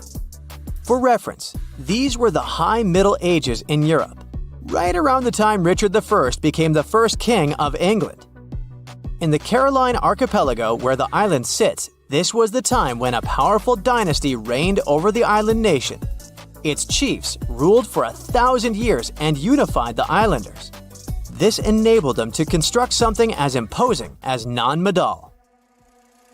One of the local legends said that the final resting place of the first of these chiefs was somewhere among the ruins. National Geographic launched an expedition to investigate this oral history, and sure enough, they discovered a tomb. It was the size of a football pitch. It featured a labyrinth of walls and passages, just like the ones found in the Egyptian pyramids. The list of similarities doesn't end there. The stone structure in Micronesia didn't seem to have a practical purpose, and a lot of effort went into building it. Its construction presents an engineering mystery for archaeologists. The same can be said for the pyramids in Egypt. The recently discovered tomb offers a clue. It contained an underground crypt which was capped off with a basalt stone. This is a volcanic rock that forms after lava cools down. It's dark in color and rich in iron and magnesium. The whole island is made of a similar volcanic material. It used to be part of an ancient volcano that eroded over time. Basalt boulders can be found all over the archipelago. They're in the shape of long hexagonal columns. The shape is not unusual and can be found all over the planet. Perhaps the most impressive sight of basalt columns is Giant's Causeway in Ireland. These rocks formed from 1 to 8 million years ago. The locals probably sourced them from several quarries on the island. This is where the mystery begins. They each weigh several tons, so it's unclear how the natives transported them to the site. They had to navigate the entire width of the island and a lagoon covered with mangroves. These are dense shrubs and trees that grow near the coastline.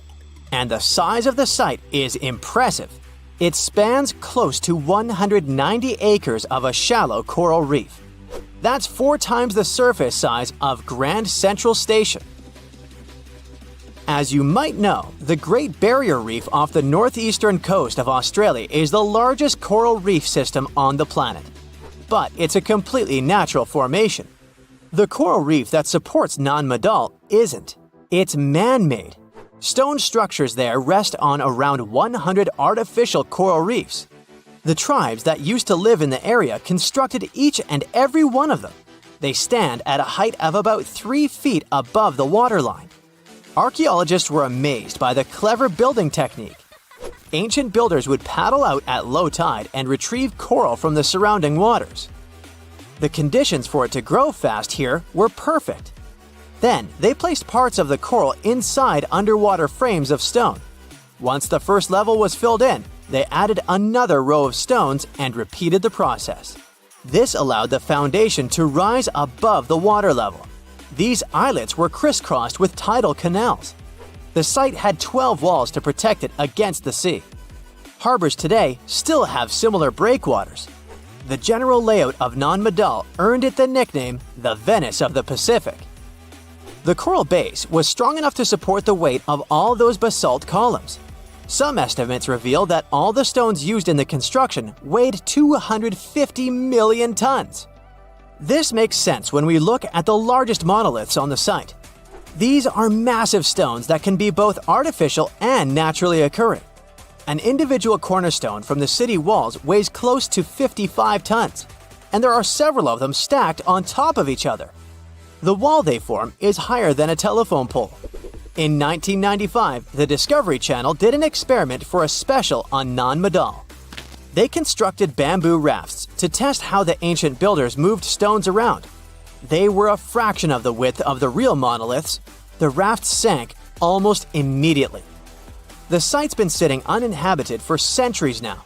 The island's first settlers came by sea around the 1st century. Historians believe they arrived from the nearby Solomon or Vanuatu Islands. The city became a regional administration center at the end of the 11th century. Its heyday is associated with the powerful ruling dynasty. It lasted for nearly 5 centuries. European traders knew about the island for a long time. In the mid-19th century, the Spanish established schools there. In 1873, a Polish anthropologist was the first to systematically explore the ruins of the city. He found heaps of coral, simple bracelets, necklaces, and stone axes. There were also round discs with a hole in the middle that probably served as currency. In modern times, the island became part of Micronesia. Today, the local tribal chief is the supervisor of the ruins. His title dates back to the times of Nan-Madol's builders. But the locals cannot explain how exactly their ancestors erected the stone structures.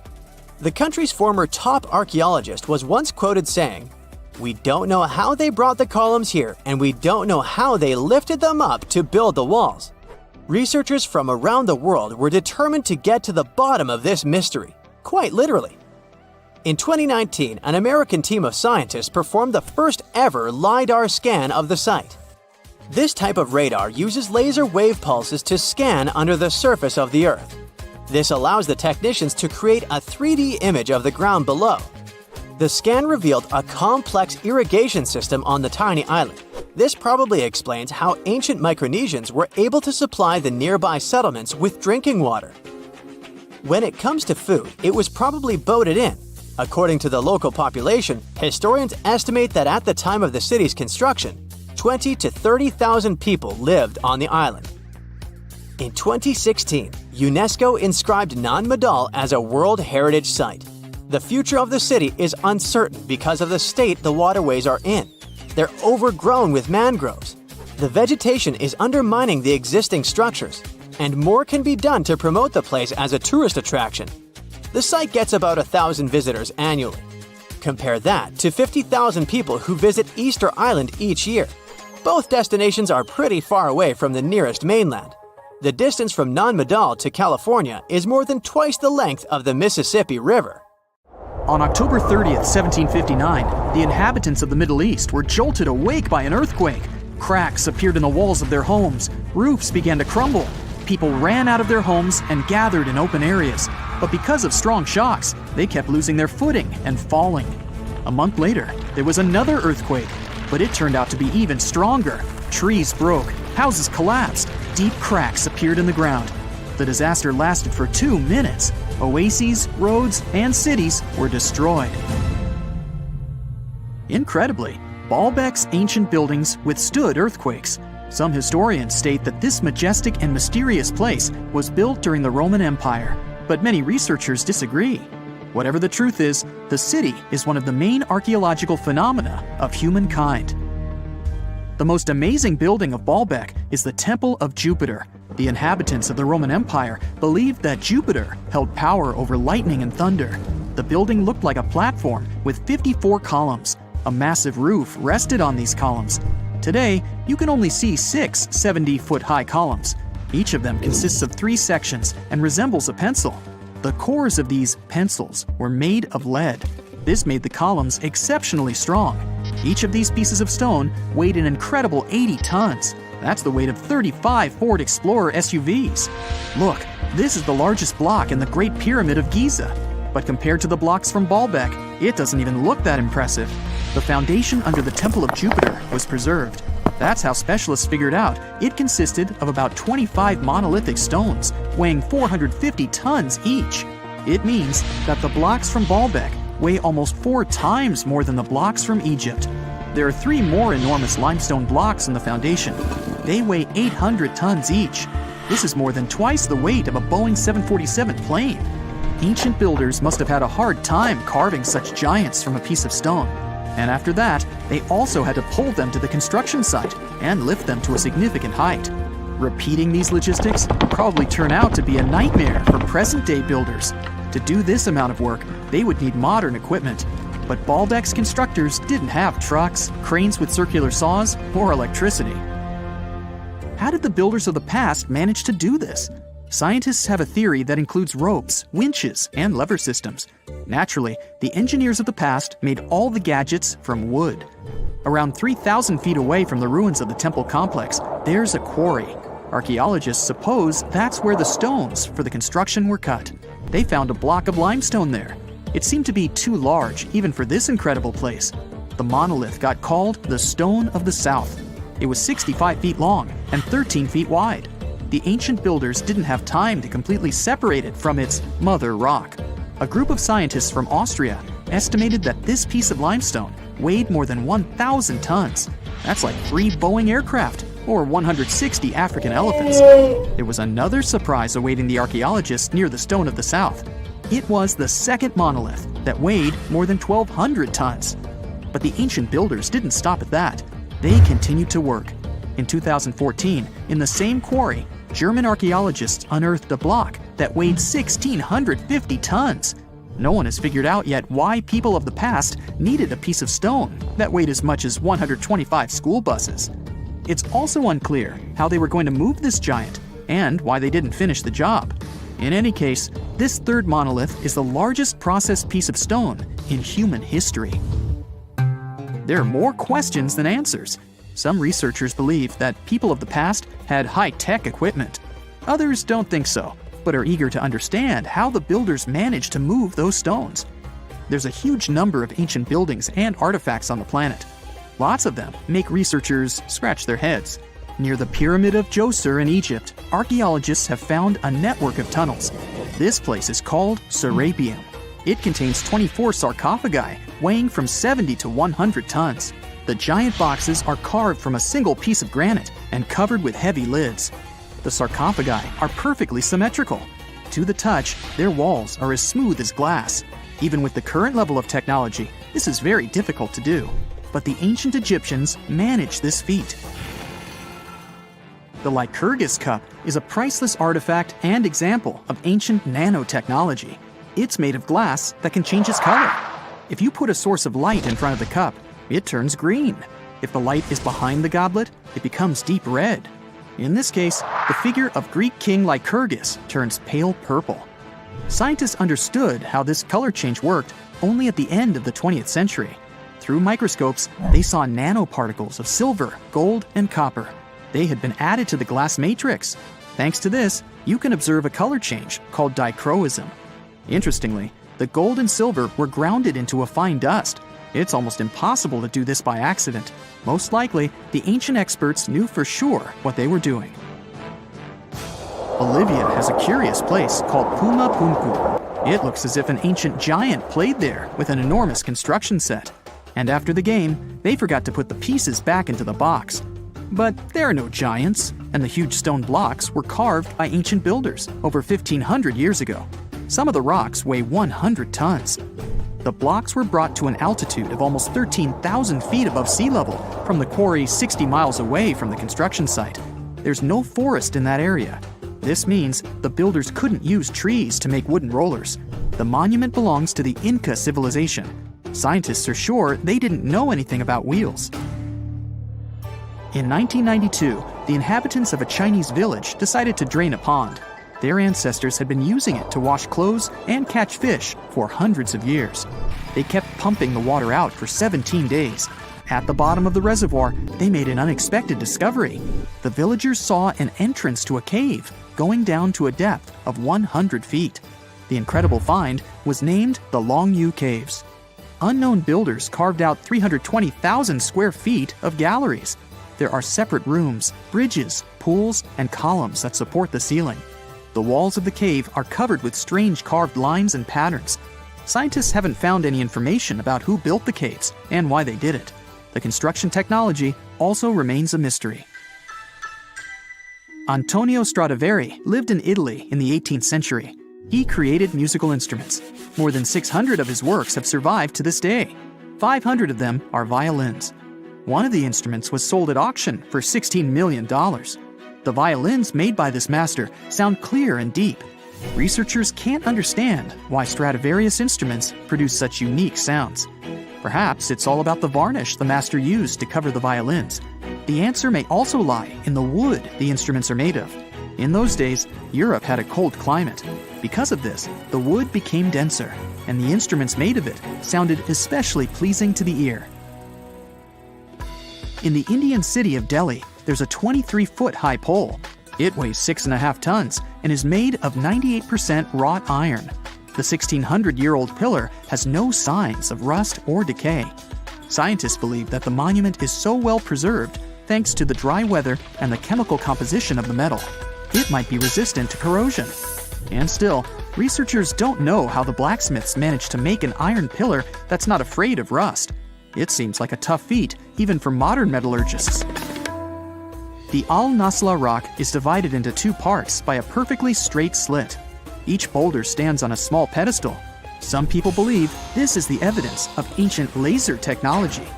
But geologists think the split happened due to the ground shifting or natural vibrations that occurred under the rock. This process led to the appearance of the crack. It had been deepening for thousands of years, and gradually, the natural monument took the form you can see today. Now, have you ever seen cricket balls that are 3 billion years old? Klerksdorp spheres were found in deposits of the mineral pyrophyllite in South Africa and rock the science world. They do look like tiny ancient cricket balls with seams-like lines around the middle. Back in the 1980s, some folks claimed these spheres had been made by an advanced pre-flood civilization we know nothing about. One museum curator shared stories about how they rotated on their own in a display case. There was also a TV show that invited a psychic who declared the spheres were pieces of an ancient spaceship. But according to geologists, these spheres are actually pretty common concretions or spherical objects formed by different minerals than the surrounding rock.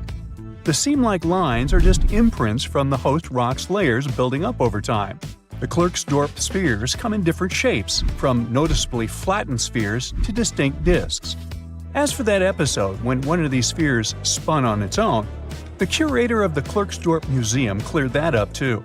He said that when he put one sphere on its glass shelf when a journalist came to visit, the sphere naturally rotated a bit because it's round. The area where the museum is located often experiences earth tremors from gold mining activities nearby. The oldest known human-like footprints could be 6 million years old. They were found on the Greek island of Crete in 2002. If the number is correct, it would mean that early human ancestors may have migrated between Europe and Africa much earlier than we previously thought. This doesn't mean Africa is not the cradle of humankind, though. It could just prove that early human ancestors moved back and forth between continents. Some researchers believe the footprints were left by a bipedal creature possibly related to an early human ancestor nicknamed El Greco. According to scientists who studied them, the footprints have a very human-like shape, with 5 toes and a parallel big toe. Some scientists are skeptical about it and suggest the prints might be from a late European ape. The new study analyzed fossilized marine microorganisms found in the sedimentary rocks to determine the footprint's age and prove it's actually 6 million years. The next amazing find that keeps scientists entertained is the Dorchester plot. It's a beautifully crafted metal vessel with some fancy geometric designs embossed in shiny silver. The pot was discovered in, who could have thought, Dorchester in 1852 under quite unusual circumstances. During a powerful blast, the pot broke into 2 pieces. Scientists believe it was originally embedded within a rock or boulder known as pudding stone. The rock from which the Dorchester pot emerged is dated to be around 500 million years old, so it could mean the pot itself is also that old. The current and less exciting theory suggests that the Dorchester pot is a Victorian-era candlestick holder. Such things were really trending back then, so it's not a surprise to find such fancy household item from that time. The Dorchester pot falls into the category of ooparts, or out-of-place artifacts. Those are objects that seem too advanced for the time period they're supposedly from.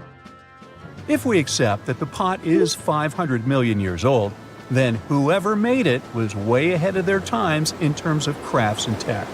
One extra mystery is that the pot has an engraving of a plant that most likely disappeared from Earth over 100,000 years ago. Sounds like good proof the pot is really extra old. Now, it looks like the oldest map in Europe is a stone from 4,000 years ago.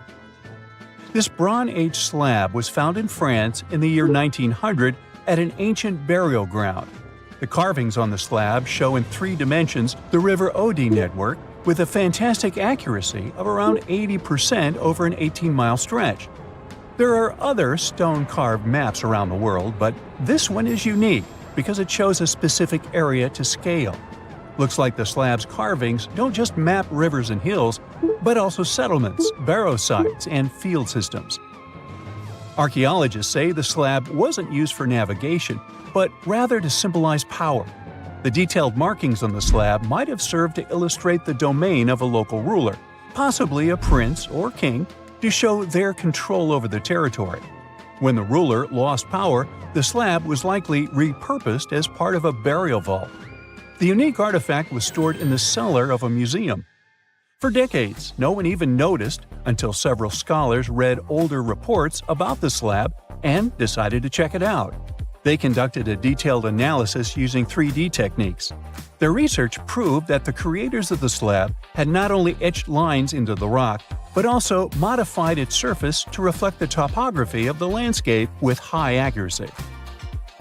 The Salzburg Cube, also known as the Wolf's Egg Iron, was discovered in the late 19th century in Austria. Now, don't let the name mislead you. It doesn't look like a cube at all. It's more like a rounded object with 2 flat sides. Down the middle, there's a groove, and the surface is covered with pits and craters. This unique appearance is the reason why many people think it might be something out of this world. Workers accidentally found this artifact when they blew apart a piece of coal. The coal seam it came from is thought to be over 60 million years old. The Salzburg Cube moved between museums, mysteriously vanished in the early 20th century, and then showed up again. A professor from Bonn University suggested it might be from a meteor, but they found no evidence of elements that you'd normally see in meteorites, like cobalt or nickel. Then researchers thought it must be a human-made object, possibly a Victorian-era candlestick holder. No one knows the true story of the cube or its current location. Yep, it disappeared again. Have you heard about the Meister print? It's a fossilized sandal print discovered in 1968, and it has sparked a lot of intrigue. There's a trilobite inside the print, which supposedly went extinct around 500 million years before humans even existed. But many historians think this age is an exaggeration. When Meister found the fossil, it was authenticated. But the scientist who did it didn't confirm it was a human sandal print. He only agreed there was a trilobite there. When another scientist visited the site, he found a 6-inch impression he believed was from a child's moccasin. But the footwear seemed to be new. So, could it be evidence of time travel? Proof that humans existed millions of years earlier than we thought? Or a sign that someone else visited early Earth? Or is it just a rock formation that looks like a sandal print? We still don't have the answers. Back in June 1936, a couple was walking along Red Creek in London, Texas. London, Texas? Yeah, when they stumbled upon something unusual. It was a piece of wood sticking out of what seemed to be an ancient rock formation. About 10 years later, their curious son decided to crack open the rock to see what was inside. And he saw a hammer, which looked surprisingly modern. Then, one unique finds enthusiast decided that the rock encasing the hammer was from the Cretaceous period. This would mean that someone dropped a 19th century hammer while dinosaurs like Triceratops were still roaming the earth. So, if this hammer was truly from the Cretaceous period, then the whole evolutionary theory would be wrong. And if the hammer was modern, it would mean the Cretaceous rock formation it came from was much younger than we thought. But the real answer was much simpler. The hammer was indeed modern, and geological processes had encased it in rock. Minerals can harden around an object in a relatively short time. So the hammer was probably dropped by a miner a century or so ago, and the rock formed around it afterward. And no, it wasn't a Victorian-era candlestick holder either. Pretty soon, you'll be able to charge your phone in your pocket while walking around the house. And meanwhile, your electric car will refuel while just standing in your driveway. Power will run to all your gadgets through the air without any wires whatsoever. I know it sounds a bit sci-fi, but scientists have figured out how to do it. Don't worry, they're not going to zap electricity through the air like lightning. Instead, they'll use something much safer: magnetic fields. Let's say you have a special coil of wire that makes a magnetic field when it gets power. If you bring another coil close to it, that second coil absorbs the energy and turns it into electricity. That means you can power things without plugging them in, like a light bulb that turns on all by itself. And according to scientists at the World Health Organization, these magnetic fields are completely safe. Now, I suspect you've already used an early version of wireless electricity. When you place your electric toothbrush on its charger or the phone on the charging mat, electric energy jumps between them. There's a special coil inside the charger that creates an invisible spinning energy field when it gets electricity from the wall. The toothbrush or phone has another coil inside it that catches this energy and turns it back into electricity to charge the battery. This is called electromagnetic induction, but this method only works for short distances and wouldn't be useful for powering your entire house. Some companies are already working to make this technology perfect and accessible. One company has invented their method to send power through the air called air cord. They use it in real-life products. One cool example is tiny video screens placed next to products in supermarkets with changing images. These screens don't need batteries or power cords. Another gadget that's running on this tech is a smart lock designed by the same company. Normally, smart electronic locks need powerful batteries, but this one stays powered without a battery and gets energy from a wide-charge transmitter in the ceiling. That transmitter is like an invisible power outlet. It works similarly to a TV remote, where you use an infrared beam to control the gadget from a distance. In this case, the transmitter takes electricity and sends it to all gadgets that need power as an infrared beam. The transmitter analyzes each device to see how much power it needs, just like a Wi-Fi router manages the internet for different devices. If no devices need power, the transmitter goes to sleep, but it wakes up now and then to check if anything needs charging.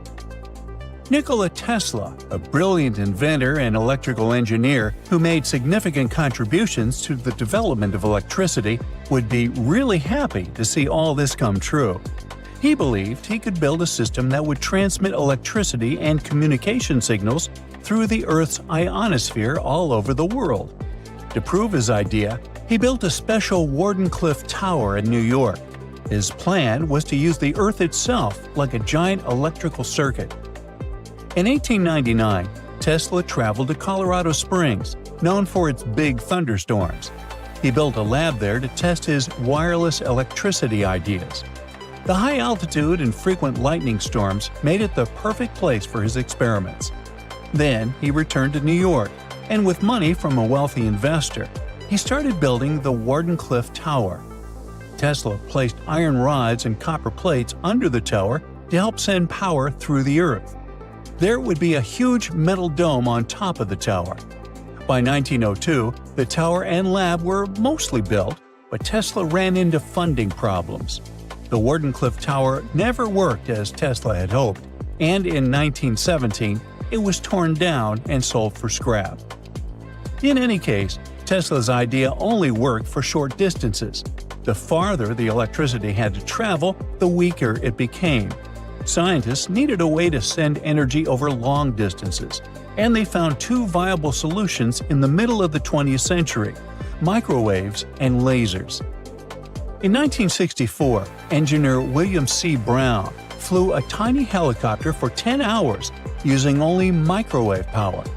Then, in 1975, Brown and a NASA scientist, Richard Dickinson, sent 30,000 watts of power over a mile using a research station called Venus. But there was still a problem. Half of the power was lost before it reached its destination. Over the years, technology kept improving.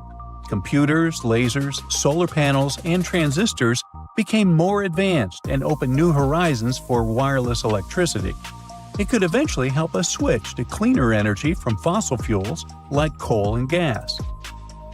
New Zealand-based company Emerald uses power beaming technology that starts with electricity from the power grid and turns it into microwaves. These microwaves travel through the air from a sending antenna to a receiving antenna, which turns them back into electricity that we can use. But there's a problem. Various kinds of waves work in different ways. Microwaves can travel long distances without losing much power, which makes them great for sending energy to remote islands or factories. But if you try to send microwaves all the way from space, you'd need a receiver the size of a city. Lasers can make the energy beam smaller and more focused, which means the receiver can also be tiny. But lasers can be blocked by things like clouds, fog, or dust. Right now, power beaming won't replace power lines over huge distances, but it could be used for smaller projects like charging flying taxis and delivery drones in the sky, powering robots in cities and factories, and replacing backup generators during emergencies. Countries all over the world are investing in power beaming. Europe is focused on clean energy. The Japanese Space Agency hopes to have a giant solar power station orbiting Earth, collecting sunlight and beaming electricity down to us by the 2030s. This space station could send 1 gigawatt of energy, as much as a big nuclear power plant produces in a year. The space power station is still a work in progress, but the technology is getting better and cheaper.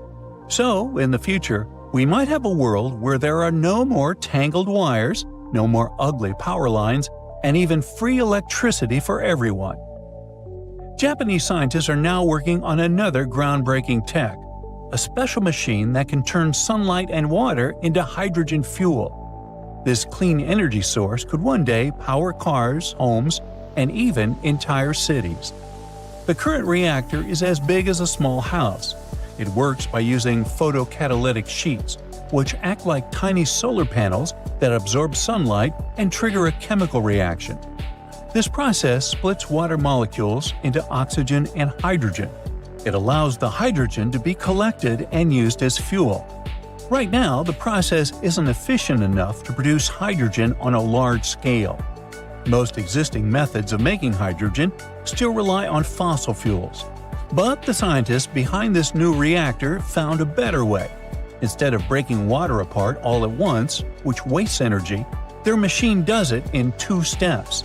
First, it separates oxygen, then it collects hydrogen to make the process smoother and more effective.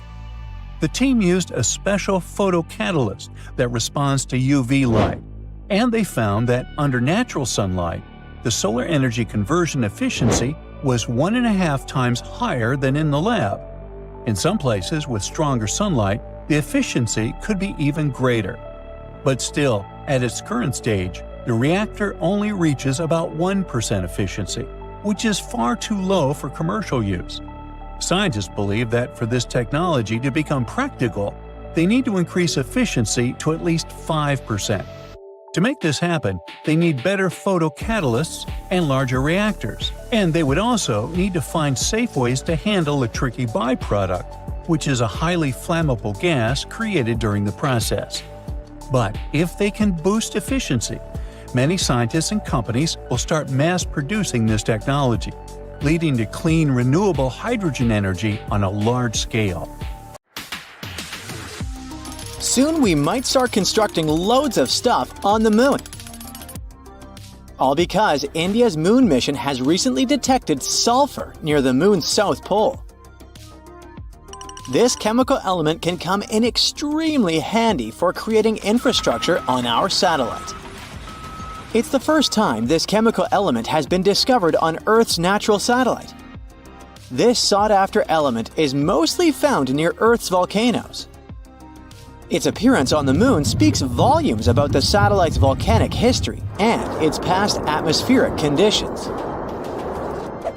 The mission's rover detected this chemical element less than a week after touching down around 70 degrees from the moon's south pole on the 23rd of August, 2023. This historic landing on the lunar surface made India the 4th country to safely land a mission on the moon. It's also the first spacecraft to touch down so close to the South Pole of our satellite. It's an area of strategic importance because it's believed to be home to deposits of water ice. If it turns out to be true, future missions might be able to harvest it and turn this water ice into drinking water or even rocket fuel. For 2 weeks, the lander carried out the data collection, mainly focused on the analysis of the moon's soil and its extremely thin atmosphere. Meanwhile, the solar-powered Pragyan rover started its quest to find frozen water on the moon. As for the lander, it demonstrated another amazing feat on the 3rd of September. The spacecraft fired up its engines and lifted itself for about 16 inches into the air. Then it made a tiny hop to land 12 to 16 inches away from its original position. It's kinda a big deal. Being able to get a lander back off the surface of the moon is essentially for future missions, showing that they can safely return soil samples or even astronauts back home after a lunar mission. In September, the Indian spacecraft was put into sleeping mode. The 14-day-long lunar night was approaching, and the spacecraft wasn't designed to collect scientific data during this period of time. So far, we've learned about a few major findings of the mission. One is related to measuring the temperature of the moon's topsoil at different depths. Intriguingly, the surface of the satellite in that region turned out to be hotter than expected. It was believed that the temperature could be between 68 and 86 degrees Fahrenheit on the surface, but it was around 158 degrees Fahrenheit, way hotter than it should be. The other discovery indicates the presence of several chemical elements, including oxygen. Besides, the data received from the spacecraft confirms the presence of aluminum, calcium, iron, titanium, silicon, and other chemical elements on the lunar surface close to the South Pole. The rover also used special instruments designed to measure quakes and rumbles beneath the lunar surface to detect some seismic activity. It brings us back to the sulfur detected thanks to the rover's spectroscope. Scientists are currently working on figuring out whether this element formed on the surface in a natural way or whether it's the result of volcanic activity or a meteor strike. Another astonishing thing found on the moon is a rock, and it may be the oldest known Earth rock. A 0.7-inch wide chip included in a large rock collection brought to our planet by Apollo astronauts might actually be a 4-billion-year-old fragment of Earth. This finding could help us paint a better picture of the intense pounding early Earth got at the dawn of its life. It could go like this. Soon after the rock formed, an asteroid impact might have blasted it from Earth. At that time, our planet's satellite was 3 times closer to Earth than it is today. The collision was so powerful that this chunk of terrestrial rock found its way to the moon. Later, this fragment got engulfed in a lunar breccia, a motley kind of rock. Eventually, the rock was brought back home to Earth by Apollo 14 astronauts. Even though scientists had found meteorites coming from Mars and the moon before, it was the first time a rock from the moon turned out to be a terrestrial meteorite. They also found out that the rock had formed in a water-rich environment at temperatures and pressures corresponding to those at around 12 miles beneath the surface of our planet. In 2019, China's Chang'e 4 mission made history by landing on the far side of the moon. The mission's rover helped researchers visualize structures hidden deep below the surface of the satellite, revealing billions of years of lunar history. The Yutu-2 rover made this discovery with the help of its lunar penetrating radar. It imaged deep into the moon's surface and listened to echoes of sound bouncing back off structures hidden from view under the surface of the moon. It turned out those structures were resting at depths of almost 1,000 feet. The research suggests that the first 130 feet under the surface are made up of layers of dust, soil, and rocks. The instruments also discovered a concealed crater that must have formed after a large object slammed into the moon's surface. Long, long ago, ancient lava was likely to be flowing deep underground. Researchers believe that the broken rocks around the formation might be debris produced by the impact. They also found that the volcanic rock layers were thinner the closer they were to the surface. Such a thickness variation of lava flows might mean a decrease in the number and magnitude of eruptions over time. So, lunar volcanic activity gradually dwindled since the moon's formation around 4.5 billion years ago. On the far side of the moon, there is one of the largest and oldest impact craters in our solar system, the South Pole Aitken Basin. Unfortunately, from Earth, you can only see its outer rim, which looks like a huge chain of mountains. It's a ginormous 8-mile deep dent, stretching for more than 1,500 miles in diameter and covering 1/4 of the moon's surface.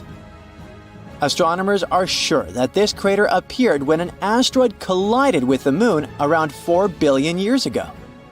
And now, look at this gigantic chunk of metal the size of 4 states of Connecticut. As for its weight in pounds, it's enough to say that the number contains 18 zeros. This mysterious mass is hidden about 180 miles under the moon's surface, somewhere in the middle of the South Pole Aitken Basin. It was discovered when GRAIL, which stands for NASA's Gravity Recovery and Interior Laboratory mission, gathered data about our natural satellite. When examining this information, scientists noticed that in one place on the moon's surface, there was a weird change in gravity. After researching this phenomenon, they concluded that something mysterious was weighing down the basin floor there. So far, researchers haven't figured out the origin of the bizarre lump, but there are several theories. One of them claims that the finding is a chunk of dense oxide, which appeared when the moon was just taking its shape. At that time, the satellite was still covered with ancient oceans of magma, and the lump could be formed at the final stages of its cooling. However, most scientists support another theory, according to which the puzzling mass is part of the giant asteroid that once created the South Pole Aitken Basin. Since the thing is metallic, it's probably the iron-nickel core of the asteroid. There might be a labyrinth of lava tubes on the moon. Not so long ago, astronomers received the results of underground topography and discovered a massive cave under the surface of Earth's satellite. It could be the result of the lunar volcanic activity that happened more than 3 billion years ago. Streams of lava hardened, creating a thick, hard crust on the outside. But inside, it kept flowing, melting the rock and creating tunnels and caves. Numerous small pits in the moon's surface discovered by NASA seem to be the openings to such lava tubes.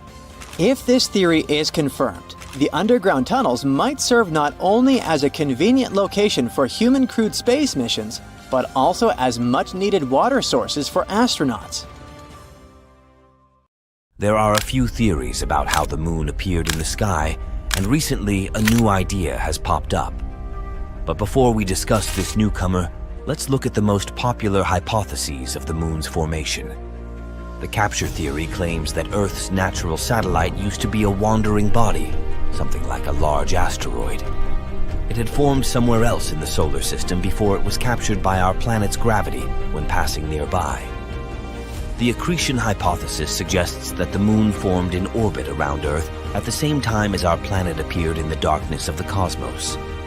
Then, there's the fission theory that says that at one point in its development, Earth was spinning so fast that some of its material broke away and started to orbit the planet. And the giant impact theory, which is the most popular these days, claims that the moon formed during a collision between Earth and another hypothetical planet called Theia, which was way smaller, probably the size of Mars. The resulting debris collected in an orbit around Earth and formed the moon. And now, let's move to the new theory you've been patiently waiting for. According to it, our satellite might have formed immediately, in a matter of hours, after the collision between Earth and Theia. The material from the two planets was likely launched directly into Earth's orbit right after the impact. It formed the Moon and left traces deep inside Earth. In previous scenarios, Theia's remains were thought to have been scattered all over space, mixing with just a bit of the material coming from our own planet. But then, why do we see such shocking similarities between the Moon's and Earth's compositions? Could it be that Theia was isotonically and chemically similar to Earth? Unlikely. But according to the new theory, more material from Earth was used to create the Moon, its outer layers in particular. It might explain this similarity in composition. One more theory also tries to explain this mysterious similarity, the synestia model. According to it, our satellite formed inside a swirl of vaporized rock left by the collision. But this theory can't explain the Moon's current orbit. The new single-stage theory does offer us plausible explanations for both the similarities in composition and the orbit of the Moon. It might also provide us with some answers to previously unsolved mysteries. Since this scenario puts the Moon into a wider orbit and gives it an interior that is not fully molten, it can explain the satellite's tilted orbit and thin crust. In any case, to confirm one of these theories, we need to analyze future lunar samples that will be brought to Earth by NASA's upcoming Artemis missions. Scientists will be able to get their hands on some material from deeper beneath the Moon's surface and compare if real data matches these simulated scenarios.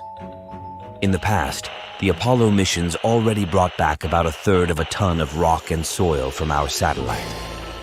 These samples showed that Earth and the Moon had some remarkable chemical similarities. They could only suggest one thing. These space objects had a linked history. If the Moon had formed elsewhere and been captured by our planet's gravity later on, its composition would be very different from that of Earth. But if the Moon had been created at the same time as Earth, or if it had broken off our planet, the type and proportion of minerals on the Moon would be the same as on Earth. But they are a bit different. The Moon's minerals contain less water than their terrestrial counterparts. The satellite is also richer in materials that form rapidly at high temperatures. That's why the most accepted model of the Moon's formation these days is the giant impact model. Meteorites coming from the Moon are a great source of data for studying the origins of our satellite too. They can tell us even more about the Moon than Apollo samples, all because such meteorites come from all over the surface of the Moon. Meanwhile, Apollo samples were collected just in one place near the equator, on the near side of the Moon. There's something happening inside the Moon, something that nobody expected. Not a dramatic shift you'd see on the outside, but deep down, where things seem frozen in time, scientists have uncovered a hidden layer of what you could only call moon goo. Remember those school lessons about the crust, mantle, and core? Much like the Earth, the Moon is made up of layers, a crust, mantle, and core. However, the Moon's core is much smaller compared to ours. Earth's core is huge. It makes up about a third of our entire planet's mass. The Moon's core makes up only about 1 to 2% of its mass, and its diameter is about 1/5 the diameter of the Moon itself. It's surrounded by a hard, rocky mantle. But it turns out that between these two layers, that mysterious goo layer, and it's way more important than you might think. The layer is soft and partially molten, ebbing and flowing like the tides in our oceans. It rises and falls, stretching and shifting as if it were alive. Its movement isn't chaotic, but subtle and regular. We always knew that the Moon influences our seas and oceans, causing tides with its gravity. But it turns out that we influence it back. The goo ocean reacts to the gravitational dance between Earth and the Sun. Also, the molten layer could be made of ilmenite, a very intriguing material. Ilmenite is rich in titanium, a strong and lightweight metal that we really love over here on Earth. Titanium is used in everything from airplane parts and spacecraft to medical devices, even in everyday items like bikes and laptops, all because it's incredibly strong and very resistant to corrosion and heat. So, if the Moon might have a molten layer rich in ilmenite, that would be awesome, Astronomers are already planning for lunar bases, and if we had a material to build structures, spacecraft, or even tools for astronauts right there, that would be a game changer. Otherwise, we'd need to transport materials from Earth, which is extremely costly. This is our first tangible sign that the Moon is not just a cold, boring rock. Instead, it's dynamic, living, and breathing, with moving forces beneath the surface. NASA used new special tools to discover this: the Gravity Recovery and Interior Laboratory and the Lunar Reconnaissance Orbiter. These are both space missions designed to study the Moon, but they don't just look at the surface like a telescope. Instead, they help measure things we can't see with our eyes, like the Moon's gravity and how it changes over time. Grail sent 2 small spacecraft around the Moon named Ebb and Flow. Clever. The idea was for these spacecraft to fly close to each other and measure tiny differences in the Moon's gravity as they go. It's like they were feeling the Moon's invisible pull in different places. If the Moon's gravity was stronger in one spot, the spacecraft moved closer together, and if it was weaker, they moved farther apart. This helps scientists understand what's going on inside the Moon, even if they can't actually go there. And the spacecraft intentionally crashed into the Moon in December 2012 to end the mission.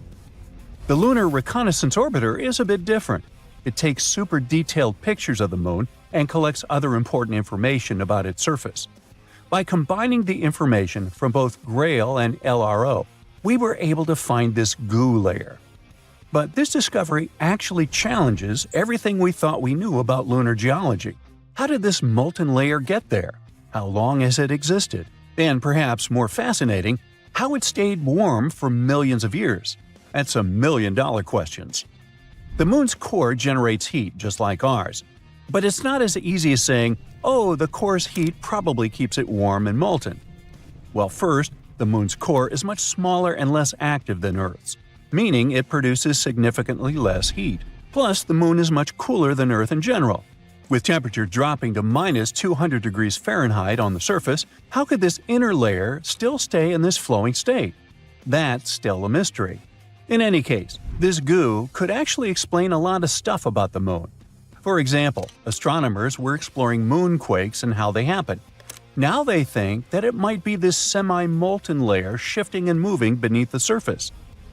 Now, beyond the Moon itself, it also tells us more about other celestial bodies.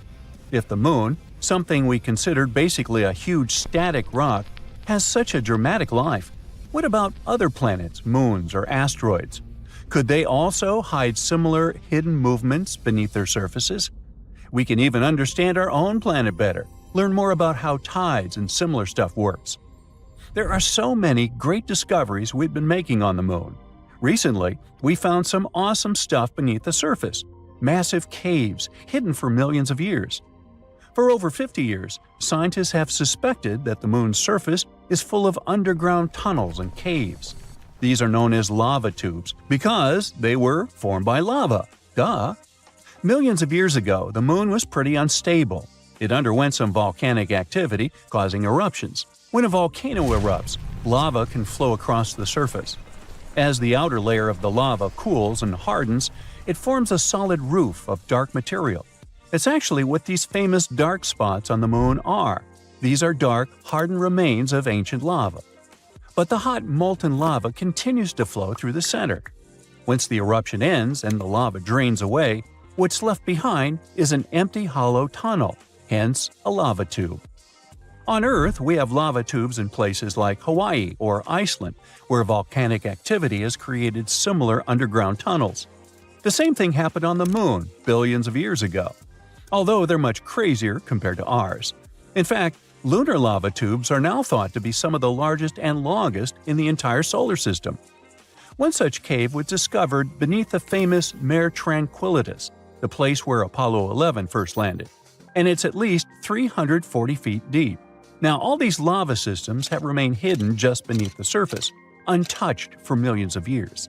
Only now, they finally managed to prove their existence. Scientists from the University of Trento in Italy found them using special radar technology and advanced computer methods. These techniques let you see underground by sending radar waves. The waves bounce back and give clues about what's hidden underneath.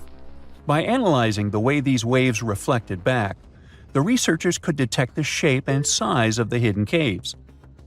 Now, the best thing about this discovery is that we could build all our bases there. These caves protect from radiation, harsh winds, and meteoroids. NASA even found evidence that some of these caves stay at a steady 63 degrees Fahrenheit. That's some crazy coziness for the moon. And on top of that, there could even be some water there. So humans could take shelter inside these natural tunnels and build entire colonies on the moon. And I know what you're thinking. Could unexpected lunar monsters hide deep in those caves?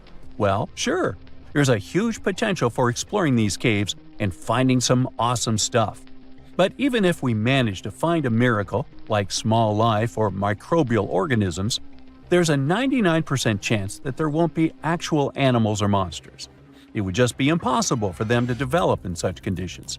But it would make a great horror movie. Researchers want to send robots or drones to explore the tunnels first, and then see if they're safe enough for humans. And it's not just the US getting in on the action. China is also investigating the possibility of using these moon caves as a future base, showing that the race to explore and settle the moon is heating up. Technological progress does not stand still, and over the past decade, the resolution of images of the lunar surface has improved greatly. Many pits have been discovered on the surface, and some of them are really impressive in size. The largest are hundreds of feet deep. However, technology is not yet advanced enough for us to study the bottom of such pits in detail. That's why a recent discovery is surprising. It turns out that huge pits can extend deep into the rock of the moon. It's a groundbreaking discovery. Let's figure out why. So look at this giant underground cave. Leonardo Carrere and Lorenzo Bruzone from the University of Trento were thrilled to finally confirm the existence of such structures on the moon. They analyzed images taken by the mini RF instrument on board the Lunar Reconnaissance Orbiter in 2010. The original images didn't have excellent resolution, so the authors had to do a huge amount of work, using modern data analysis and modeling techniques. But first things first, why does it all matter so much? Well, instead of building homes on the surface of the moon, we might be able to live inside these natural caves. They could offer protection from dangerous things like harmful space radiation, extreme temperature swings, and even meteorites.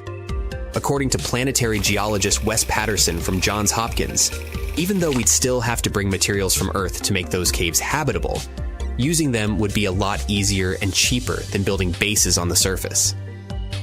Based on the collected data, the cave is about 150 feet wide and up to 260 feet long, which is just a bit smaller than a football field.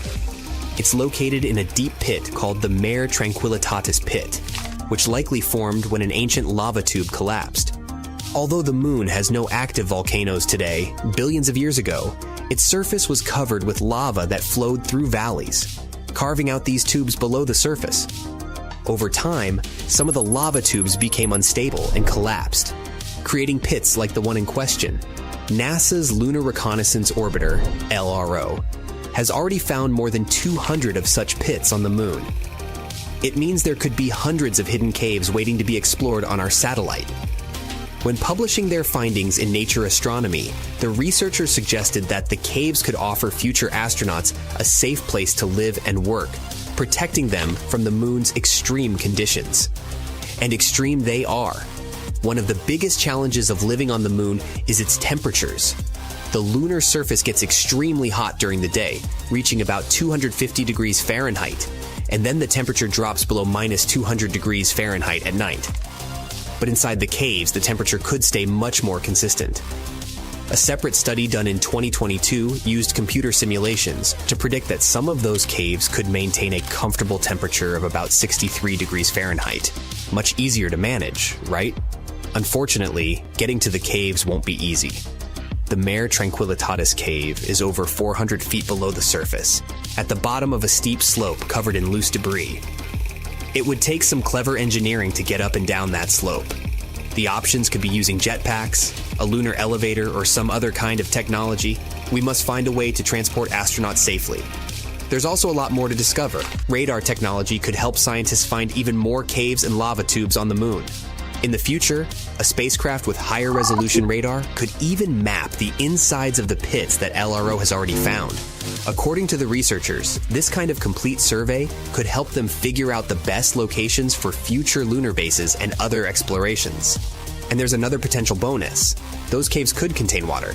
Scientists have already found frozen water on the moon, under the surface, and in permanently shadowed craters. Tiny amounts are also scattered across the lunar dirt. Water is a critical resource for any moon base, and finding it in the caves could make the idea of living there even more realistic.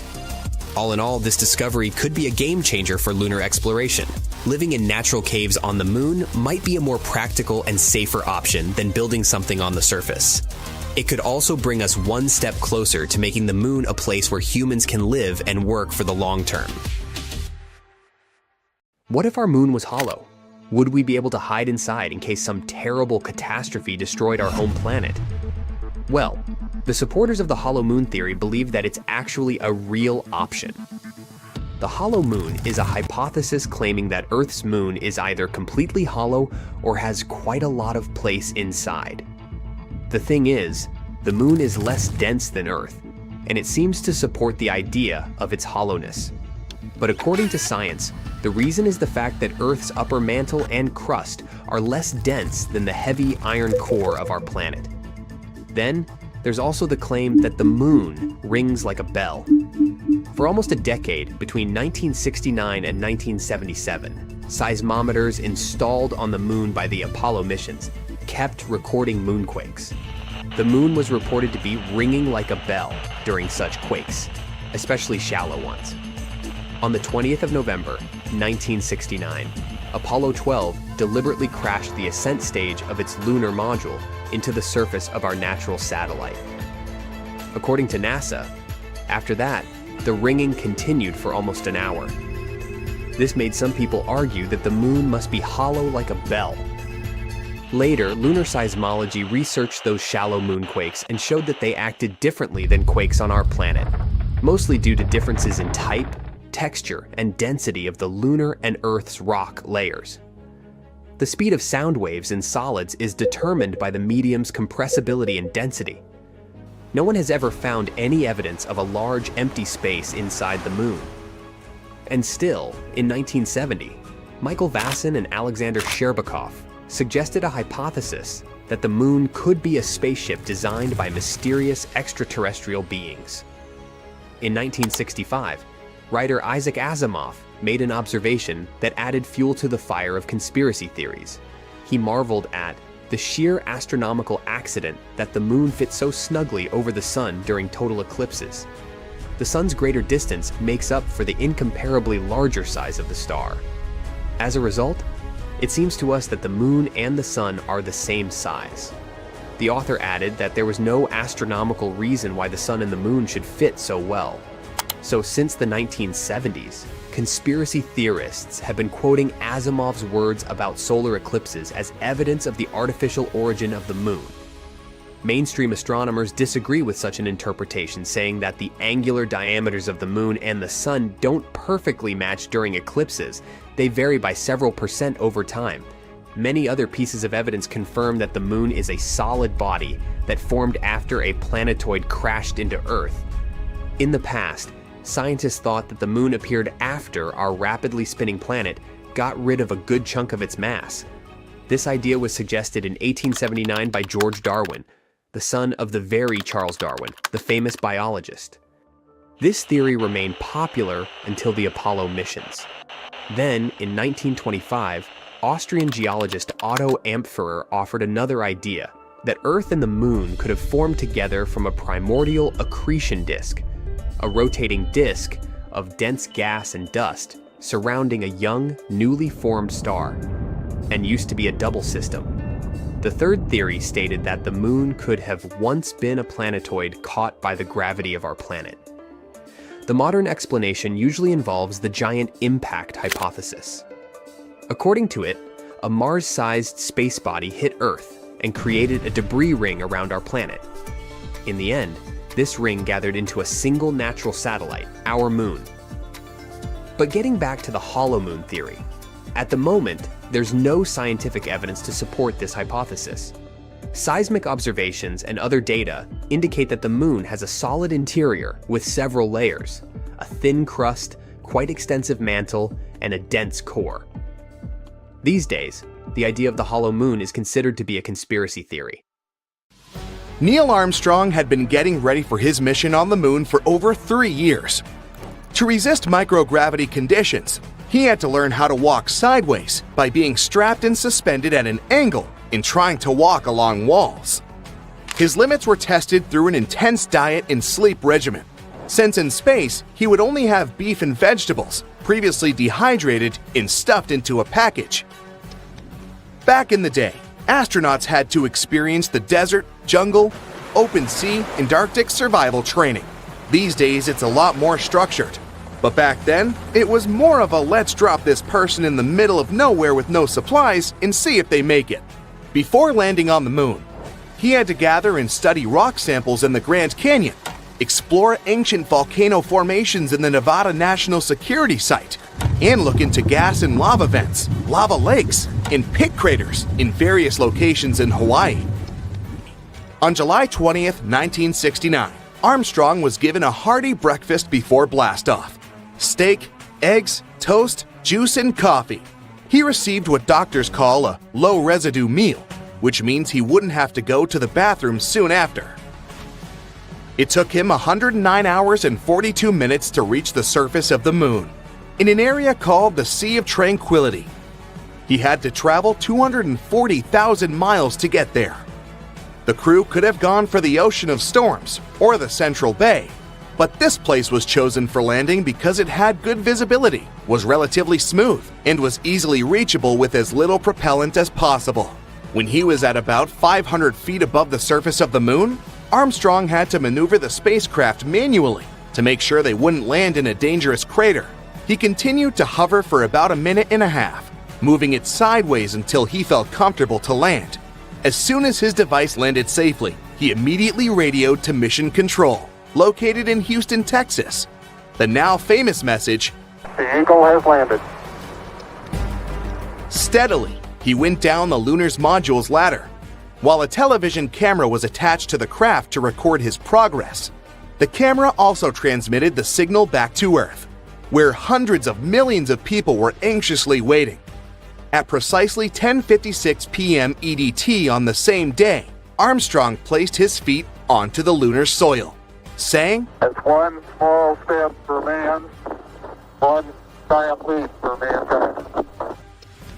The schedule said that the astronaut needed to sleep before the first moonwalk, but he chose to go outside earlier than planned, since he obviously couldn't sleep. If Armstrong had walked on the moon without special equipment to breathe, he would have smelled a weird odor, sort of musty and sulfuric. Still, he had the chance to smell it when he returned to the lunar module. The thing is, the dirt had clung to his feet, so the odor spread all over the cabin. He described it as wet fireplace ashes, or how the air smells after fireworks shows. Who would have thought you needed to pack a scented candle when going to the moon? Apart from the people that have since made it to the moon, no one ever got the chance to know precisely what the crew was smelling. Even during that first mission, when moon soil and rock samples were transported to labs in airtight containers, once they were opened back on Earth, surprisingly, the smell was gone. He also felt the surface of the moon to be fine and powdery, but said he had no difficulty in moving around. One other member of his crew joined him about 20 minutes later. The whole moonwalk took a little over 2 hours. During this time, Armstrong and his teammates set up various devices on the surface of our satellite. One was meant to precisely measure the exact distance from there to Earth, by timing how long it took for a laser beam to travel from Earth to the lunar surface and back. Another meant to measure moonquakes and potential meteor impacts, which leads us to the discovery that the moon was pretty alive after all. We know today that the largest moonquakes are much weaker than the largest earthquakes, though their movements can last for up to an hour, way longer than on Earth. They managed to gather somewhere around 50 pounds of rock and soil samples. They also snapped many photographs of the terrain, where they also planted a US flag. The astronaut even got the chance to catch up with President Richard Nixon. For less than a minute, though. The final thing on the list for Armstrong was to go for a walk to what is now known as East Crater, 65 yards east of the lunar module. It was the greatest distance traveled from the spacecraft on that specific mission, approximately the length of half a football field. As soon as his tasks were done, Armstrong went back into the lunar module and safely closed the hatch to get some sleep. While preparing for liftoff, Armstrong and his crew discovered that, because of their chunky spacesuits, they managed to break the ignition switch for the ascent engine. No big deal, they thought. So they used a part of a pen to push in the circuit breaker to start the launch sequence. At 1:54 p.m., the famous Eagle began to ascend.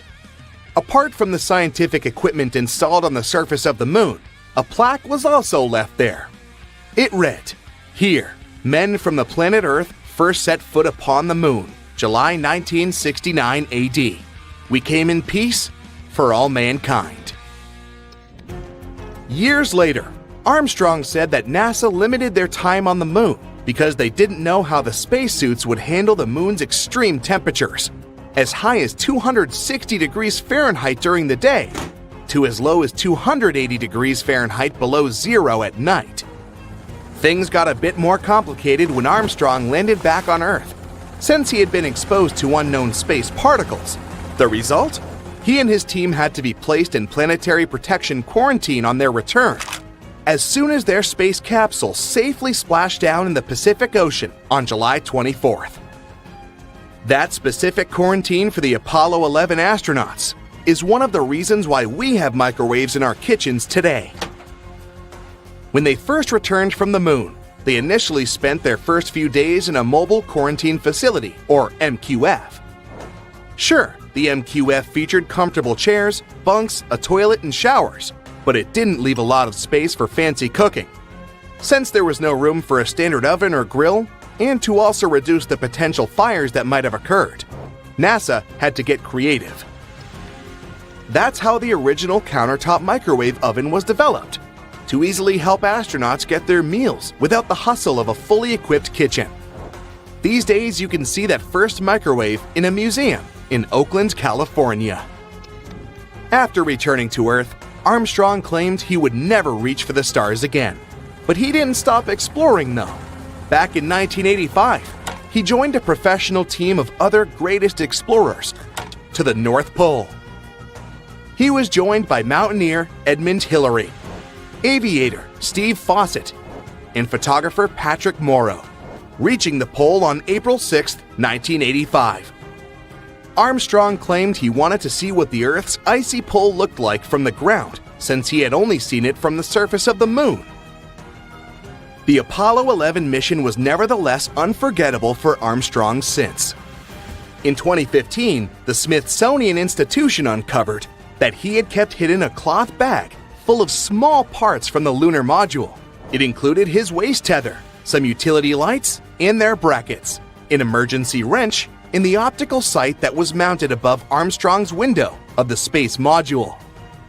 It also contained the data acquisition camera that recorded the iconic footage of Armstrong taking his small step on the moon.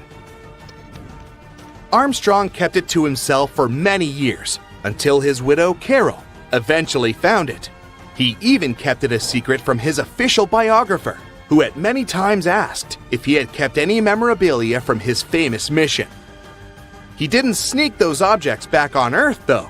He just mentioned it to be a bunch of trash he wanted to bring back. Okay, I officially give up on the hope that the moon is made of cheese after all. Wow, not even Gouda.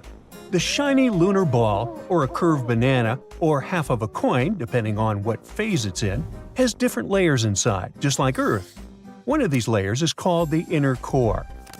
About 20 years ago, scientists were observing how the moon rotates. Using that data, they concluded that it had a fluid outer core, but the inner core was hard to study, so they didn't know if it was solid like a rock or molten like a hot liquid. But things are clearer now. Astronomers have collected data from different missions, including the Apollo missions, where astronauts went to the moon and gathered information themselves.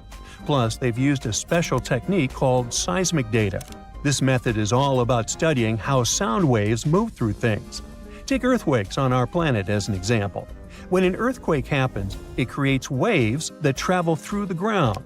Scientists can detect and analyze these waves to learn more about Earth's interior. The same idea can apply to other objects in our solar system, or planets, or, in this case, the moon. When quakes or moonquakes happen, they generate sound waves, and by carefully listening to and studying these waves, scientists can create a detailed map of what's inside the object. They can figure out things like different layers, what they're made of, and how they're arranged. To check the moon's deep interior, scientists also use something called laser ranging. This method measures the distance between the surface of the Earth and the moon very precisely. And ta-da!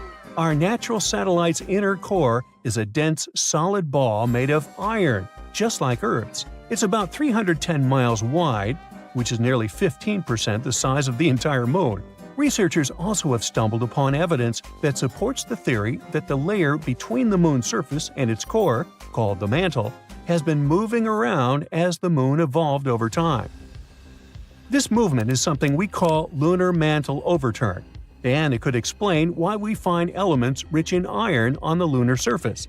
Mantle material ends up being carried upward, and the volcanic rock remains in the moon's crust. Some of the materials in this rock were too dense, like me, so they just sank back through the lighter crust material all the way to the core mantle boundary.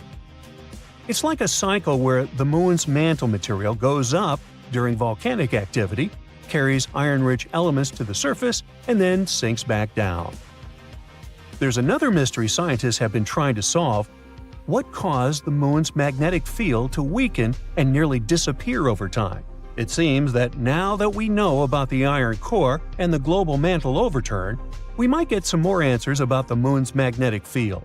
Knowing what the inner core is like can help us better understand the moon's history as well as the history of our entire solar system. Now, one of the theories that's widely accepted about the origin of the moon says there was a massive collision between Earth in its early stages and another mysterious object in our solar system. It's called the Large Impact Theory, and this collision was so strong it ripped off a big chunk of the primitive molten Earth. I mean, not so big compared to what's left. If you put a US nickel next to a green pea, you get a good idea of how big our planet is compared to the moon. Now, this chunk was set into orbit around our planet, and this might have happened about 95 million years after our solar system formed.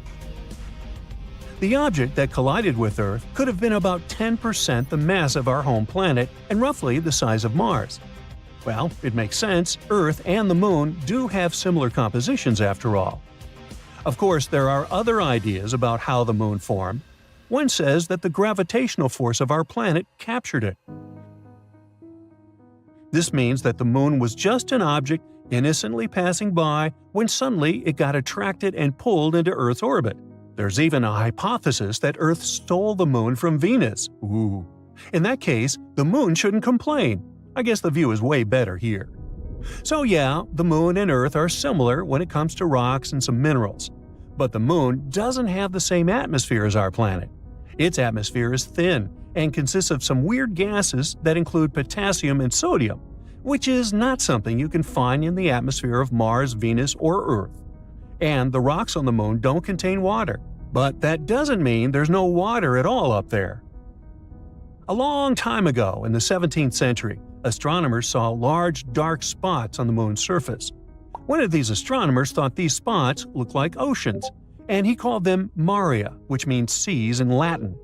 Other astronomers also made maps of the Moon, and they used the term maria to describe these dark spots. For example, Mare Tranquillitatis translates to Sea of Tranquility, where Apollo 11 made its touchdown. But it seems those dark spots are not actually oceans.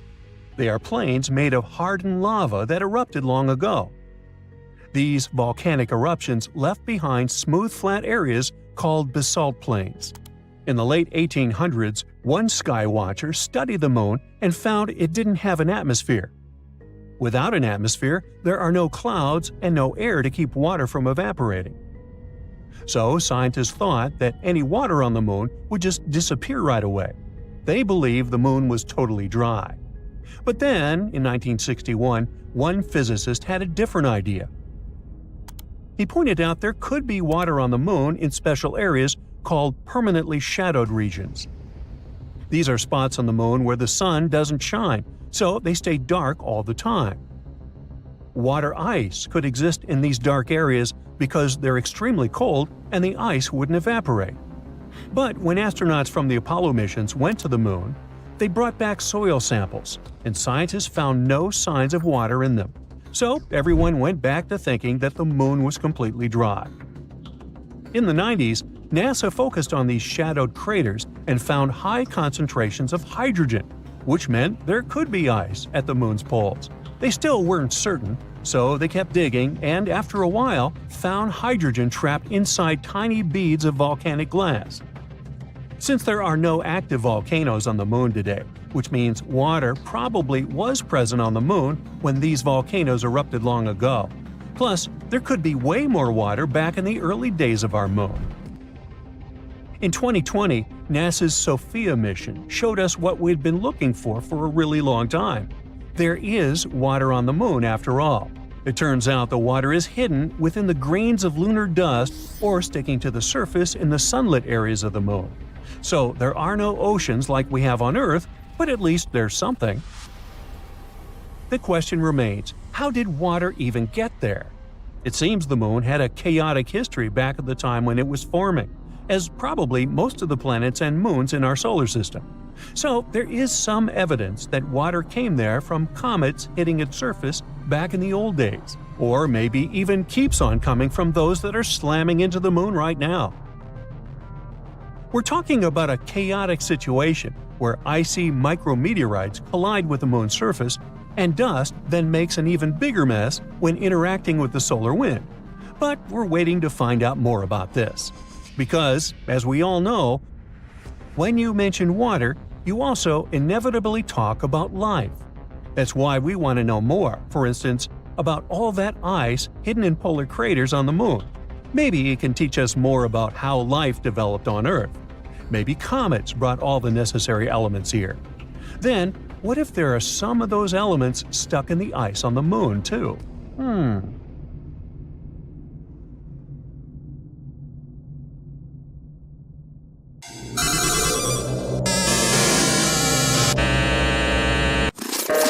About a century ago, people envisioned the 21st century as a time filled with quirky inventions.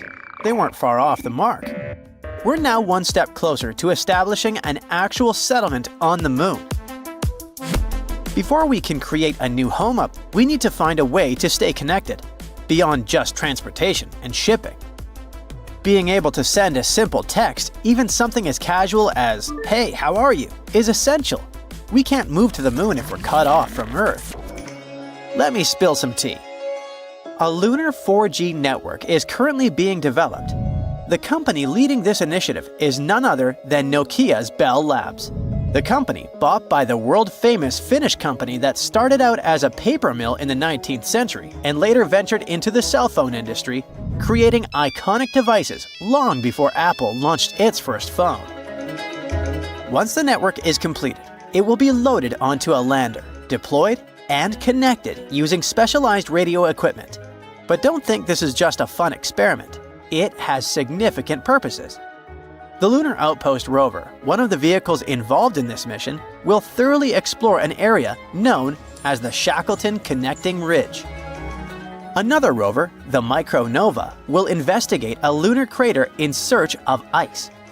When they discover ice and capture images, this information will be first transmitted to the lander and then relayed to Earth, an unprecedented achievement in history.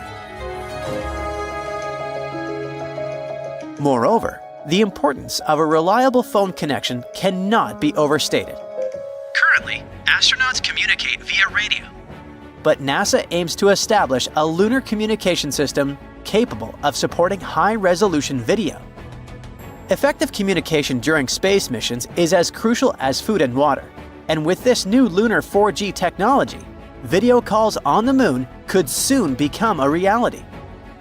Plus, thanks to lunar 4G, we'll be able to track how the endangered species sent to the moon are doing.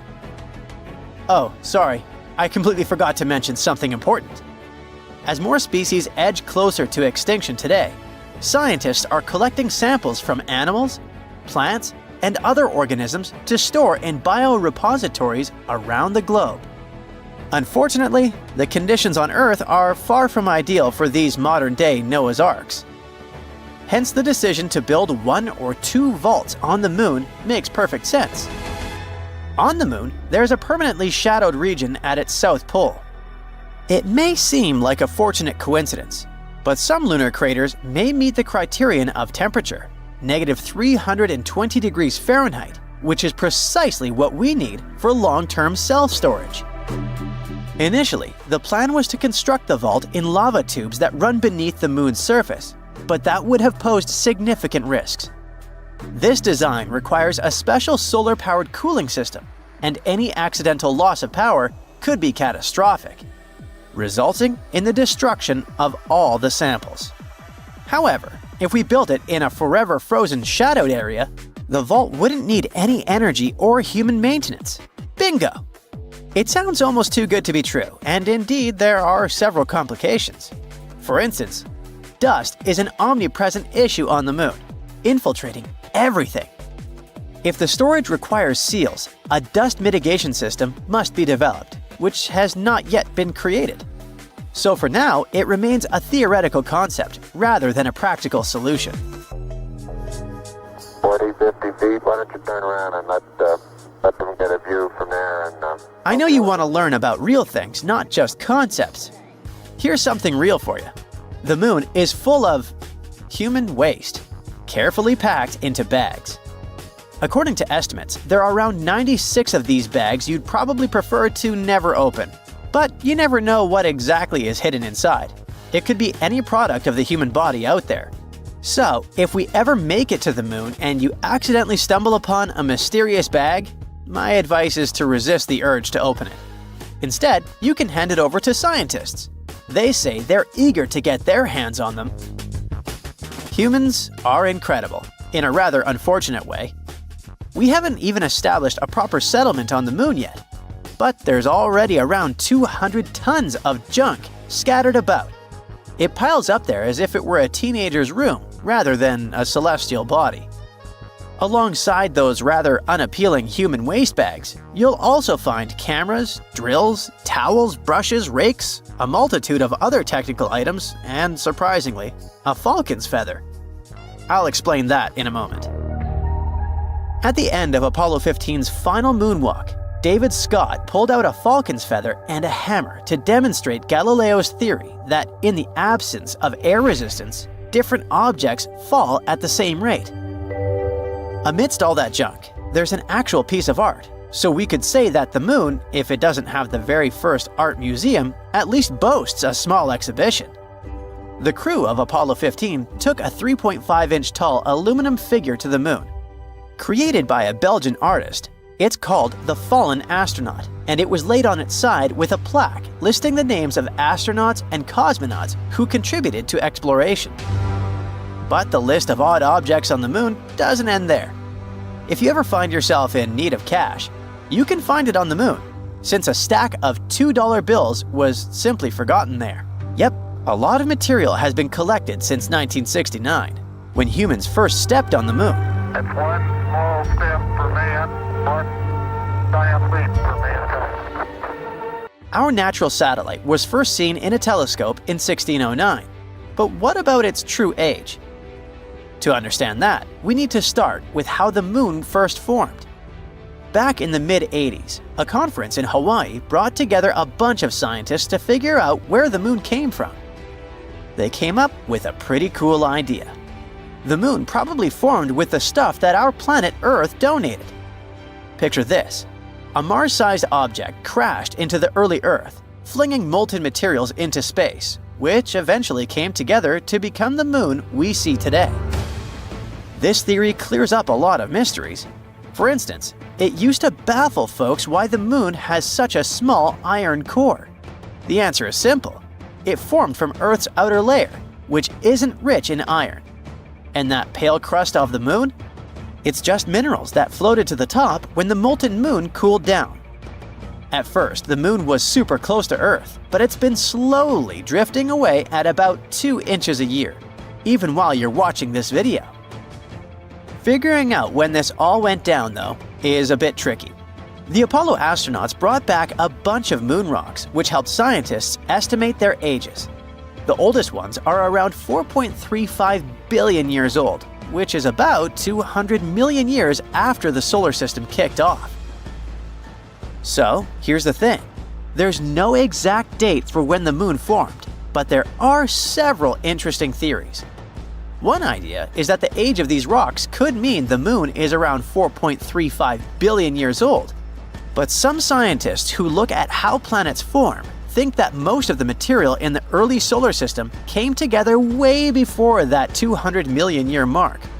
They argue that a big impact that created the moon happening that late seems pretty unlikely, which means the moon could actually be older than 3.5 billion years.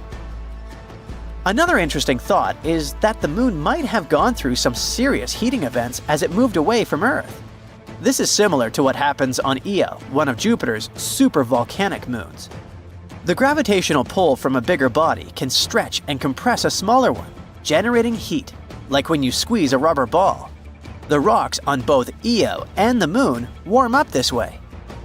Rocks have radioactive elements that act like internal clocks, helping scientists figure out their ages.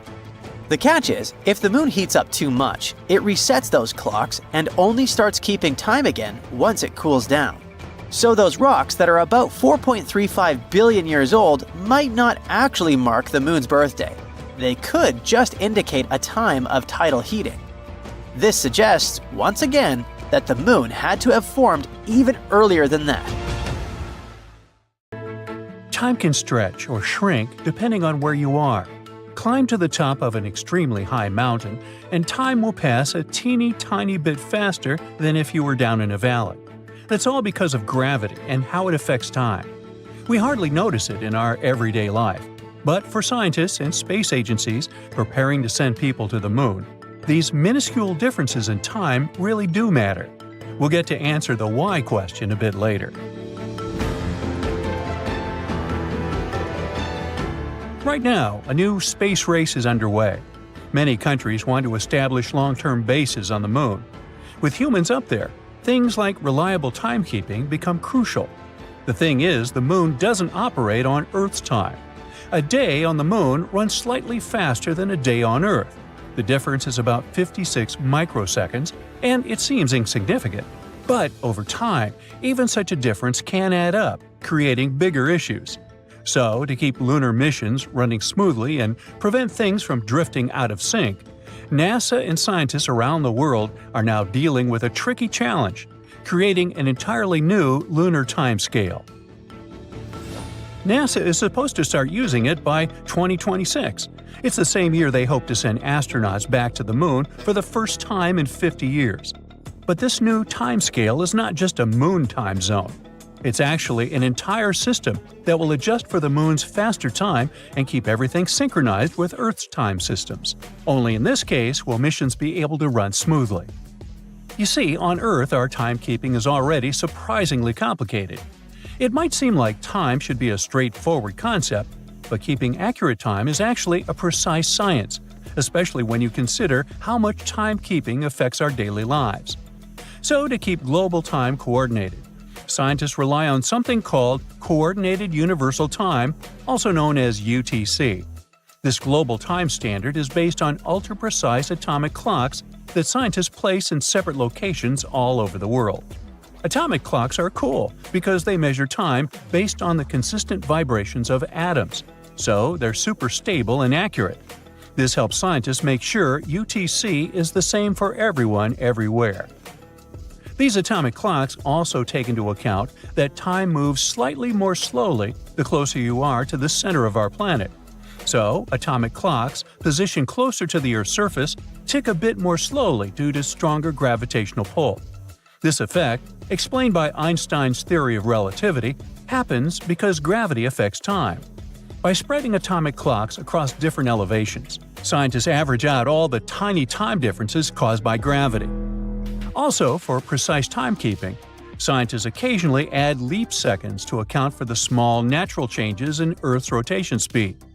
It sounds pretty technical, but this process of keeping everyone on the same time helps make the modern world function. After all, precise timing is crucial for global trading, GPS navigation, and even internet communications. But time on the Moon works differently. Our natural satellite has a weaker gravitational field than Earth. That's why clocks on the Moon tick a bit faster. This difference means that lunar clocks are very likely to slowly drift away from Earth clocks if there's no correction. It can lead to big problems when astronauts need to keep in close contact with Earth or navigate around the lunar surface. NASA's solution is something called a lunar time scale. Scientists aren't going to adjust moon clocks to match Earth exactly. Instead, they want to establish a unique system that measures lunar time accurately, but is also easy to convert back to Earth time. Think of it as creating a whole new framework just for the Moon. To make this lunar time system work, NASA is cooperating with international colleagues like the European Space Agency. Together, they're setting up what they call LunaNet. This lunar network will be a bit like the Internet for the Moon. It'll make sure all the lunar clocks work together and align with Earth-based time. Just like how atomic clocks around the world coordinate for UTC on Earth, clocks on the Moon will be part of this larger LunaNet network. Now, scientists are pretty experienced when it comes to managing time in space. Global Positioning System satellites, which orbit Earth about 12,550 miles high, have atomic clocks on board. These clocks tick faster than clocks on the Earth's surface because they're quite far away from Earth's gravitational pull. But then, how does GPS navigation stay accurate? It's because scientists have figured out ways to slow those clocks down to match Earth's time. This experience with GPS clocks is a great base for what scientists need to do on the Moon. In some ways, it might be even easier than managing GPS. Scientists can work with lunar clocks as they naturally are, instead of needing to adjust them to sync perfectly with Earth. By setting up accurate lunar time from the start, scientists hope to avoid some of the complications of managing GPS satellites. And now, here's the interesting part, or maybe more interesting. To keep lunar timekeeping a reality, NASA and its partners want to set up clocks both on the lunar surface and on satellites orbiting the Moon. Some of these clocks will be long-lasting atomic clocks, and others will be crystal oscillators. Those offer stability over short time periods. Together, these clocks will create a network that scientists will be able to rely on. Meanwhile, atomic clocks for space don't come cheap. They can cost a staggering few $1,000,000 each. Luckily, crystal oscillators are more affordable, but they don't stay accurate over long periods. Once those clocks are set up, they'll work together as part of LunaNet, which will be NASA's framework for everything related to moon-based time and data networks. LunaNet will act like an internet for lunar operations. Different space agencies will contribute to it, like how internet service providers work for us on Earth. But there's another set of challenges, and it's connected with the Moon's rotation. Firstly, a day on the Moon lasts much longer than a day on our planet because it takes the Moon about 28 Earth days to make a full rotation. Plus, the Moon's equator experiences about 14 days of sunlight, followed by 14 days of darkness, unlike Earth's regular day-night cycle. And at the Moon's south pole, where NASA is going to establish future lunar missions, there are areas that stay lit or in shadow permanently. It might make it harder for astronauts to keep track of time. NASA and its partners hope to involve more countries in this project through international organizations like the International Astronomical Union. The idea is to get as many countries as possible on board with the lunar timescale, so that everyone exploring the Moon is on the same page. Now, another really exciting thing about all this is that figuring out lunar time could help other future space missions, like trips to Mars.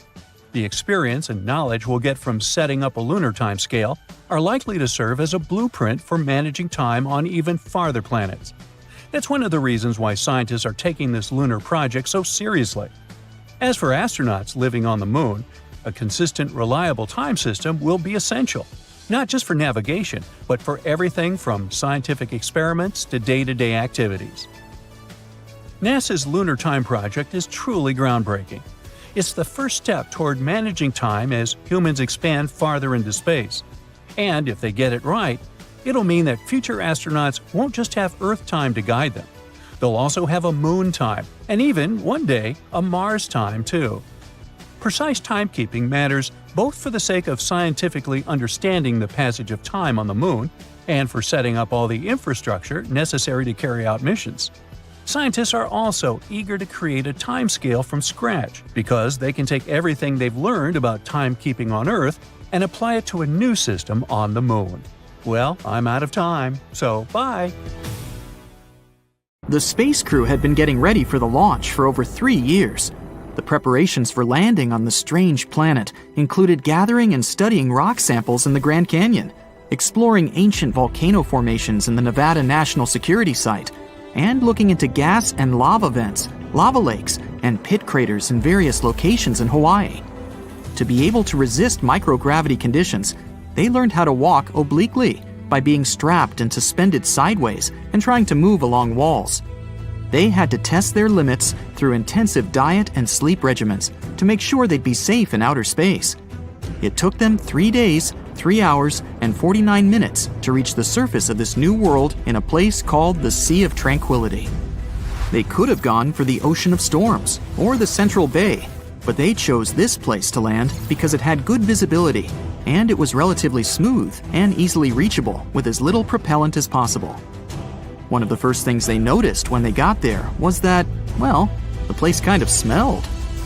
This may sound like the beginning of a science fiction novel, but it's actually the true story about how the Apollo 11 mission landed on the moon on July 20th, 1969. Since then, the moon has had 12 human visitors to this day. We think of it as our neighboring space buddy, but there's still much we don't know about this mysterious satellite. And that should come as no surprise, since the moon is actually always showing us the same face. That is because the Earth and its only permanent natural satellite are in synchronous rotation, which makes us think it's always permanently still. The truth is, it's not in a fixed position, and it is actually moving further and further away from the Earth each year by 1.5 inches. Believe it or not, the Earth and the Moon, although being 238,855 miles apart, deeply influence each other. While the Moon is partially responsible for the tides of the seas and oceans on our planet's surface, our Earth is actually to blame for movement on the Moon.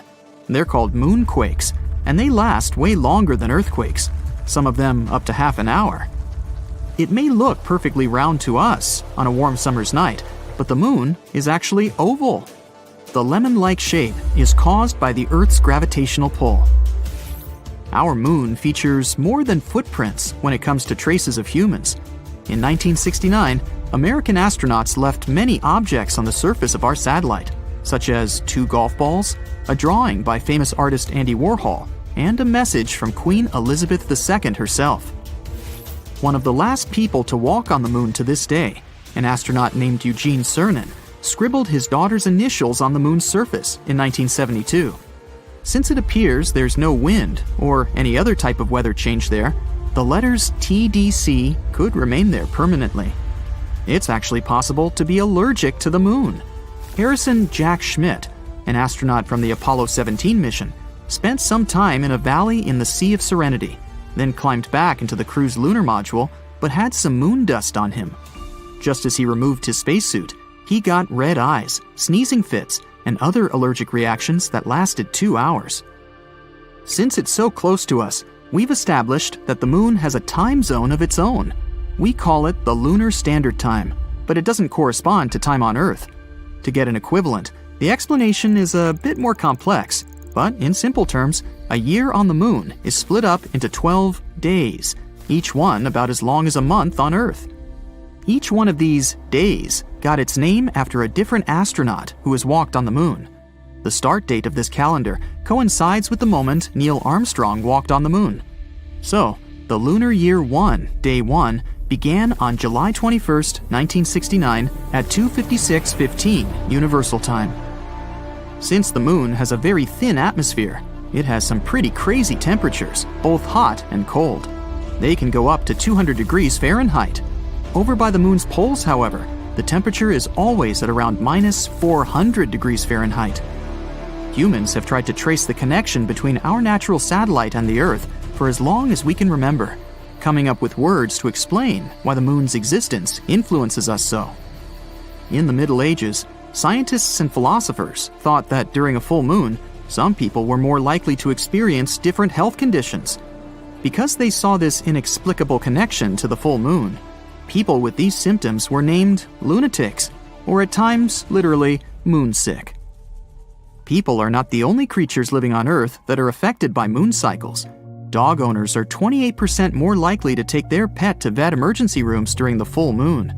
You may think that's the reason why wolves have this preference for howling at a full moon, more so in popular culture. But scientists haven't been able to find any connection between wolf behavior and the lunar cycles, so it might as well just be a myth. The largest known crater in our solar system is also found on our moon and is called the South Pole Aitken. This giant formation is located on the far side of the moon and measures 1,550 miles in diameter. One of the many things we've yet to fully understand about our satellite is the unusual flashes of light that can sometimes be seen on its surface. Scientists have named these outbursts transient lunar phenomena, or TLP in short, and they have been seen all over the world for centuries. One of the first instances of TLP dates back to 1178, when monks from Canterbury claimed to have seen a flaming torch on the surface of the moon after the sun had set. TLP does not simply mean light flashes.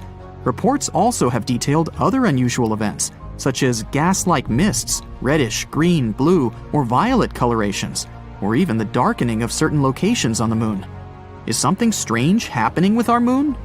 Is it the beginning, or did we just start noticing it with the newer space study equipment we have nowadays? There are a lot of different theories that scientists have developed trying to piece together what can be causing these events. The unusual flashes on the moon can be caused by anything from meteoric impacts to electrostatic activity. It's difficult to pinpoint the explanation for each event, since most of these episodes are recalled either by a single observer on Earth or from a single location.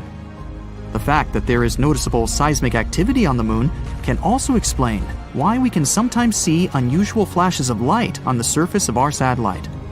When the moon's surface moves, it can cause different light-reflecting gases to erupt, which can explain luminous developments.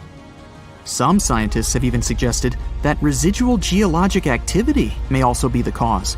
This is all the more shocking, given that we've always looked at the moon as a lifeless world. Did you ever notice that our moon can change its color? There are actually many scientific explanations for that. The moon appears to be a brown-tinted gray when you look upon it from outside of the Earth's atmosphere. When gazed upon from the Earth's surface, the moon appears to change color, depending on various phenomena. The moon seen near the horizon will most likely be yellow or red-tinted. The rarer, blue-colored moon indicates that you're looking at our satellite through an atmosphere carrying larger dust particles. The moon can even appear purple at times, but what causes this specific hue is still up for debate. The fact that we don't know exactly if or how much water there is on the moon's surface is not the main reason why we aren't already building houses up there. It seems that radiation actually has a lot more to do with it.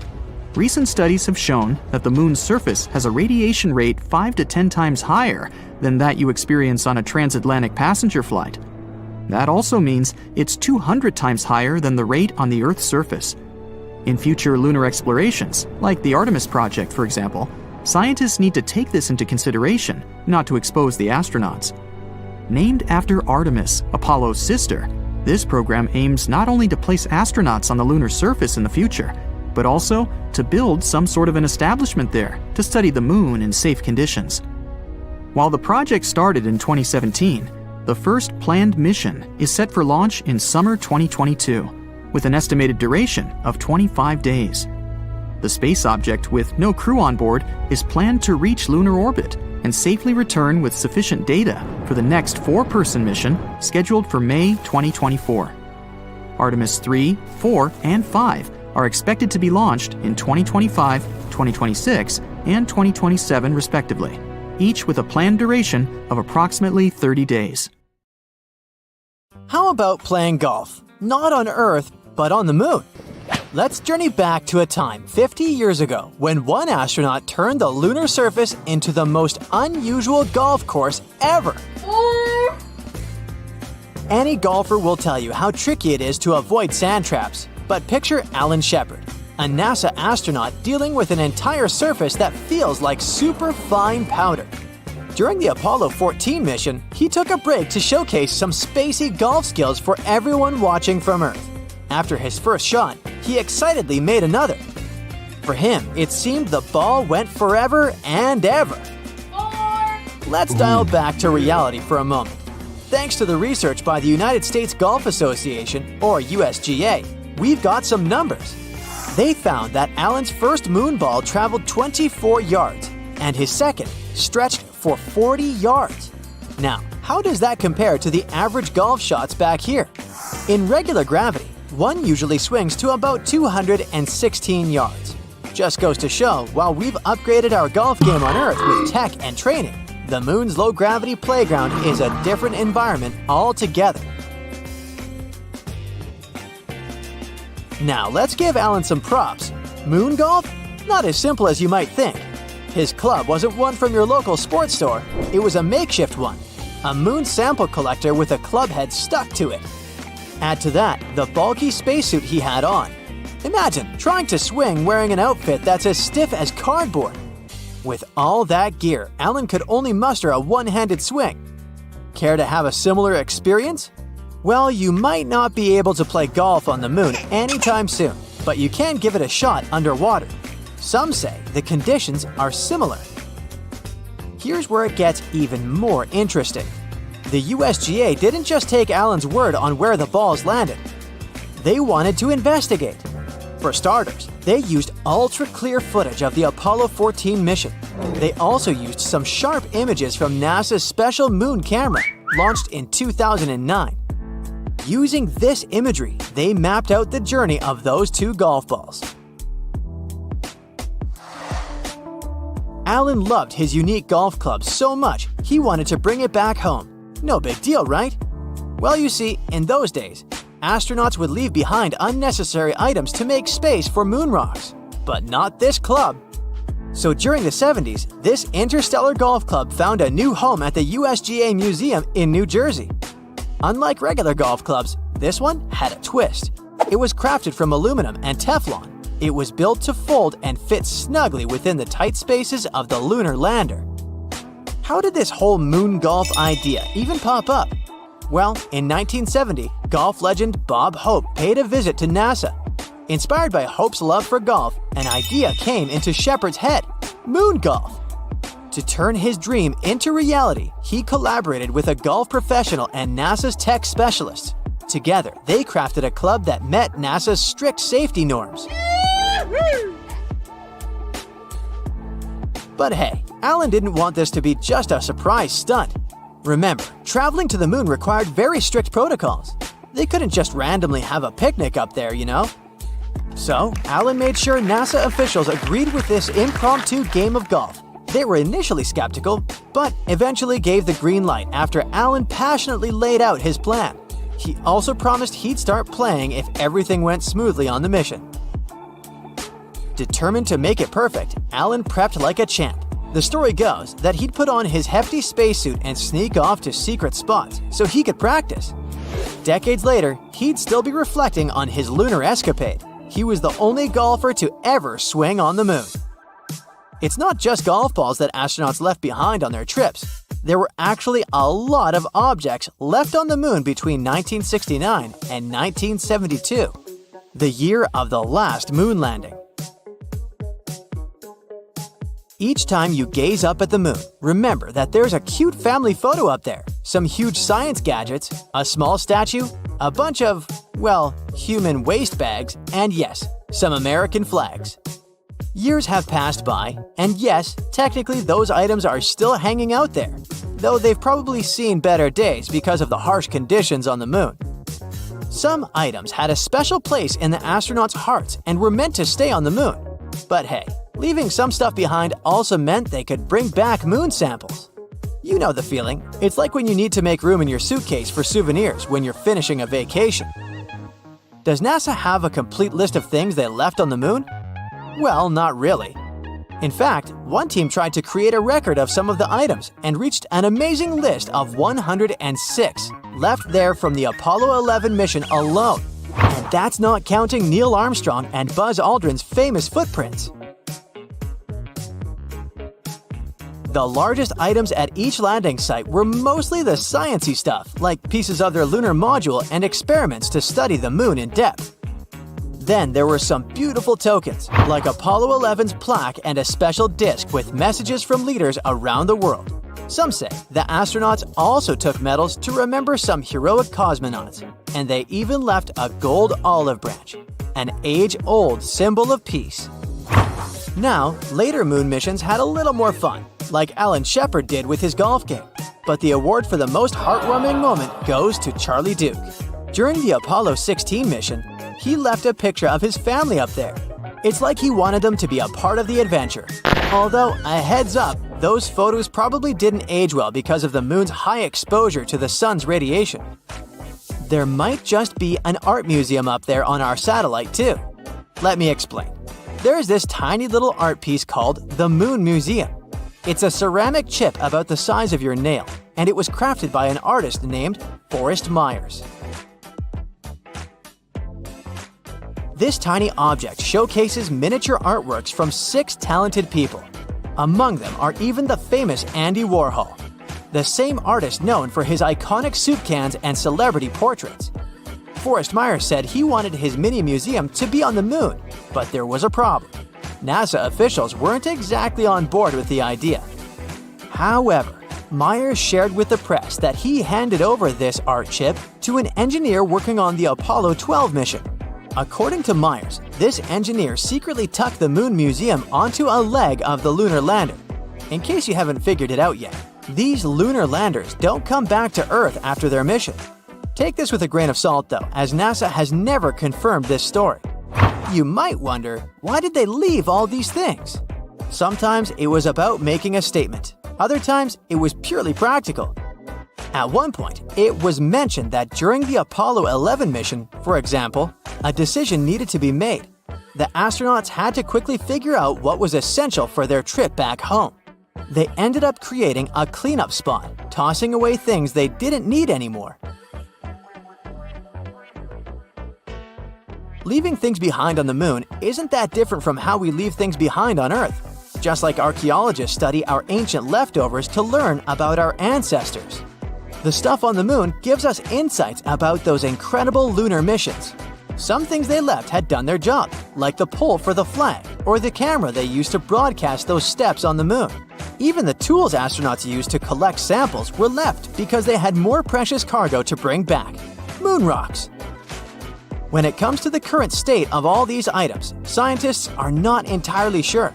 We do know that NASA's Moon Observer has spotted some of their shadows. They're still up there. The official gear was built to resist, so it might behave a bit better.